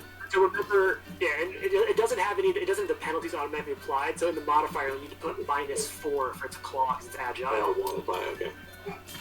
Yeah, that part you gotta do manually. You're playing a slightly advanced class in that sense. No problem.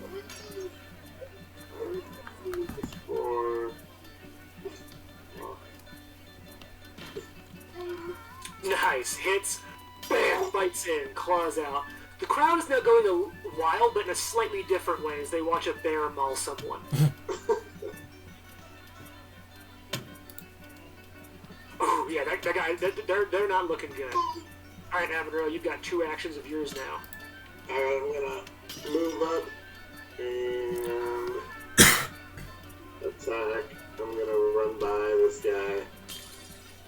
Go in that space there. Okay. Attack the same gal Okay. with the unarmed attack. clan dagger. Yeah. With the roll. Actually, it's the same damage too. It's 1d4. Oh god, you critically hit. Okay. Bam! So if you drop damage over, it automatically multiply. Now you're just critting with your fists left and right. Yeah. Oh, you rolled the wrong thing. Sorry, I rolled the wrong thing. Oh, good.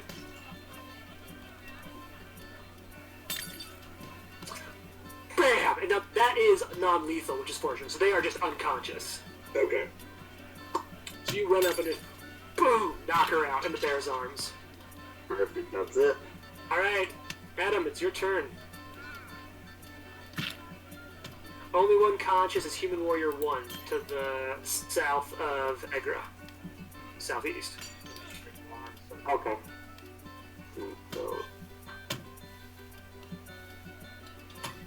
and swing with short sword. Ah. Where's it at? Oh, there it is. We don't want to kill all these Only people. one.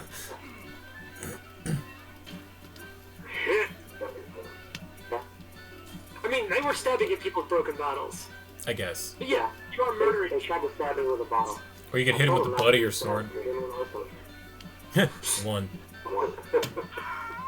But no, he is flat-footed. Go ahead and roll an additional d6, because you do get sneak attack damage. Oh shit. Oh, that's right. Because Egra got off the clinging strike. Right. Sneak attack. Great. So that's 7 more damage. I'll add that manually. Okay. Ooh.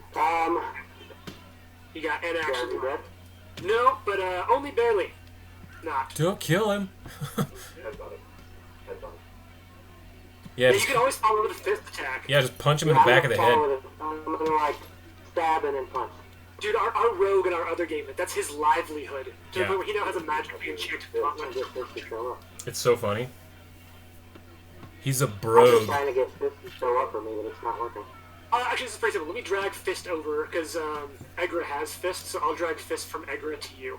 It's honestly that simple, which I I've love. been trying to get it. I've been trying to add it to the library, but it doesn't show up for me. Now check this shit out. I think, if I remember correctly, I don't know if I have to do it this way. See it. Boom, you got Fist. And you are trained in it. There you go. I cast fist. Poked him there, and Now, yeah, poke and then punch. Woo! Yes. You bam, stab in, swing, kind of gets his hand up, stops the momentum coming in. Alright, that's now Human Warrior 1's turn. Drunkenly,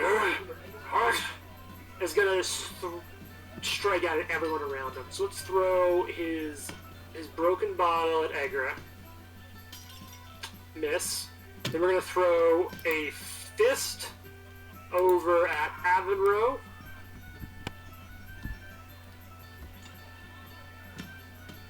Well, it's gonna hit Avenro. And then we're gonna throw a kick at Adam. Which is mechanically a fist. And miss. Critically. But now the natural one.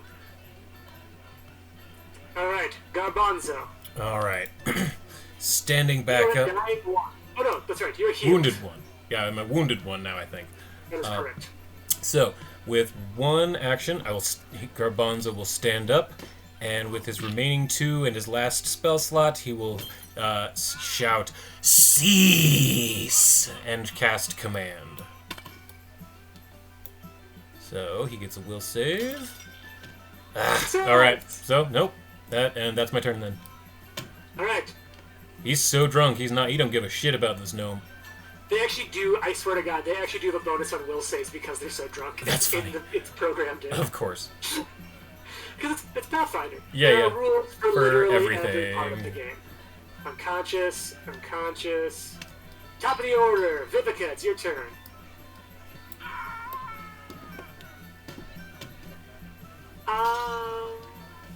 So here's the deal. Human Warrior 2 below you is dying. Human Warrior female to the north of you is only unconscious. Human Warrior 1 is conscious and stabbing people and kicking them. Okay, I'm sure this will be fine. Because I have a plan. So I'm just gonna attack human warrior 1. All right.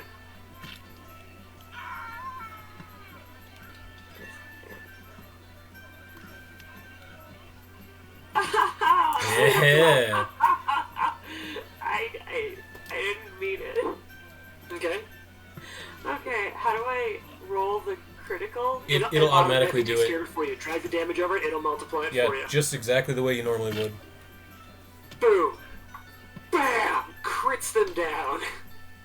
I didn't mean it that much. And so I'd like to call back for a second to what you typed in the chat window. It's all part of the show, folks. Which, It's not part of the show. They're not dying. It's just like you tear part of his throat out. and I'm just like, ooh, yeah, it's fine. Do you have that It's all 3-action heal, good. maybe? Heal all of them Well, up? we're still in combat time, so it'll roll through. No one has enough to fully die, but essentially, you'll have a second to act if you so like.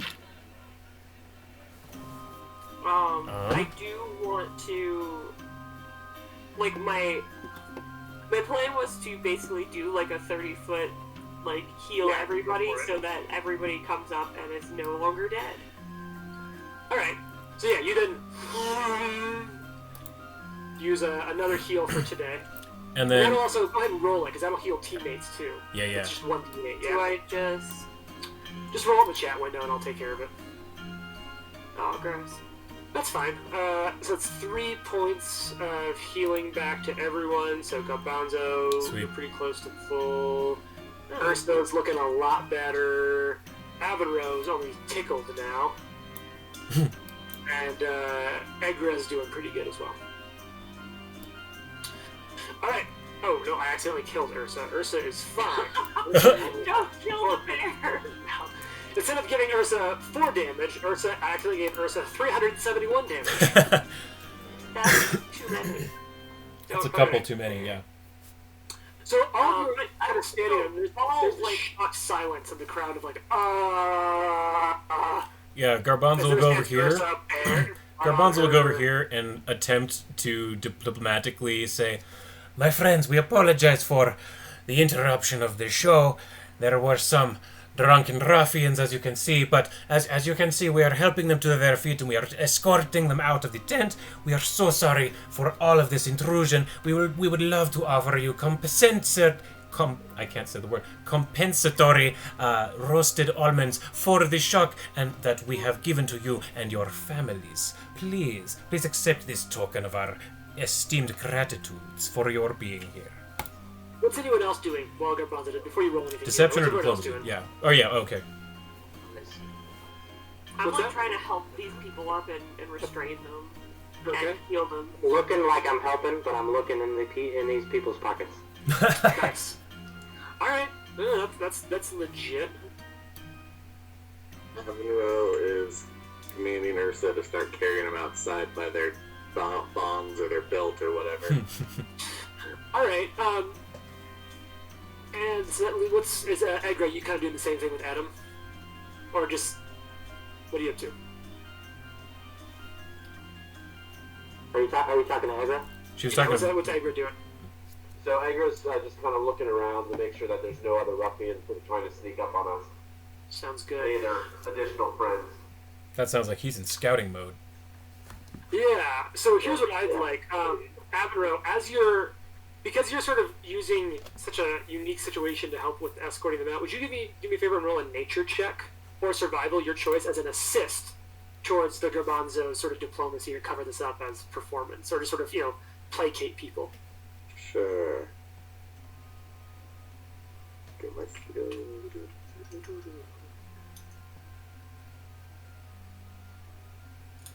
This is supposed to be Whose rolling. role is this? Is this like this? This is, Okay. Yeah, that's what I thought. let me see something real quick. Alright, and now Garbanzo, you will be able to use your choice here, deception or diplomacy. I think diplomacy feels appropriate. Yeah, here, but diplomacy. I don't deception feel would like I'm also not. I'm not lying. So yeah, be- Yet. not great. Not great. And the crowd is just like really uncomfortable. Yeah. At least it wasn't a crit. No. So that's kind of it. The crowd seems to be pretty upset by what they just saw. Mm-hmm. As well they should be. That wasn't great.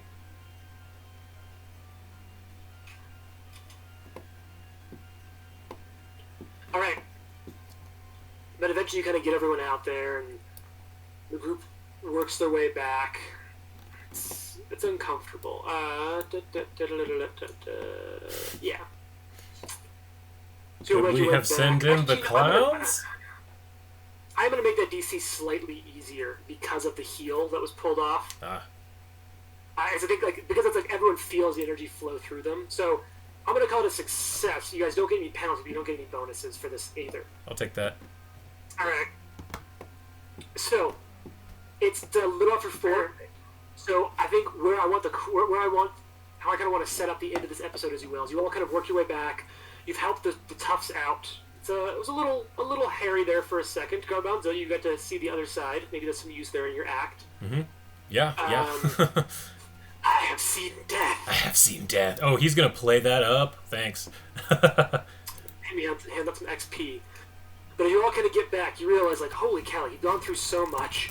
One of you almost just died, but you're not done yet. You still need the big finale. And so I imagine that the final bit now, it's going to be the camera sort of has a moment. You see the dwarven throwers getting ready, limbering up. You see the Flamboni sisters beginning to light just multiple things on fire. But really, the camera's going to kind of start. Vivica, where do you start your performance at? Like, how do you enter? Is it like from up high, from down low? I think she starts by sort of slowly walking out into the center. You're gonna kind of. So she's behind the curtain. She slowly is walking out where they're in the middle here. There are silks hanging down. Sure. And she starts from there. She starts from the very bottom where she grabs onto the silks. The butterflies fly out, and sort of. You know, the start of the impressive show is just like the fact that she grabs onto them and starts like climbing up the silks and twisting them around her so that she can do some tricks. So in that case, I'd like to imagine what we see. We see the Flamboni sisters lighting stuff on fire. We see the dwarven throwers getting ready. But like you having like wiped the blood off your hands. The camera then cuts to outside the curtain, and they just open up as you walk out, and butterflies fly out behind you. And then the credits roll on the first episode. Yes. Alright, so that's our session today. I know we wanted to wrap up around 4.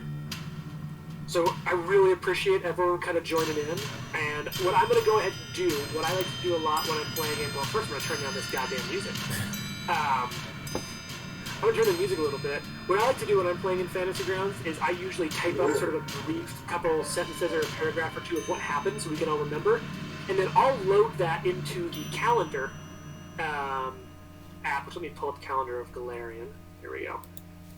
We use the Galarian calendar, and I'll keep track of this on the calendar so we know what happened. The group can always look back on what happened and when. And usually that means at the start of the last session.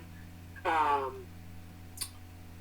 way, at the start of the next session, you'll kind of briefly take a second to read and recap what happened last session. So, thank you all for playing tonight. And yeah, that's actually one good point for me to touch on with Desna, Don't Fail Me Now. We look at 2 things. One, you all should have about 240 XP. You will level up at 1,000, so you're getting closer. You're doing good. And I didn't really come up a ton tonight, but I will try to pay attention to which, if any, gods your characters pay any homage or attention to. And I'll try to use some of the rules in Lost Omen Gods and Magic to call out boons and curses, which a couple of you have already seen taking effect through Dom, near sort of Dom's last hurrah in Fall of Plaguestone. God, that was so awesome. Yeah, that was pretty cool. Honestly, the Gods and Magic books are one of my favorite books. So I'll keep an eye on that and play it out. But I want to say thank you all tonight for joining us in. Session 1's always a little interesting as we're figuring out our group dynamics, but I missed hanging out with all of you. So thanks for playing some Pathfinder with me. Yeah, this was fun. I Thank you. also really love having the chat both in Fantasy Grounds or in Discord, just to be able to do like talking behind the curtain. It's great. It's so nice.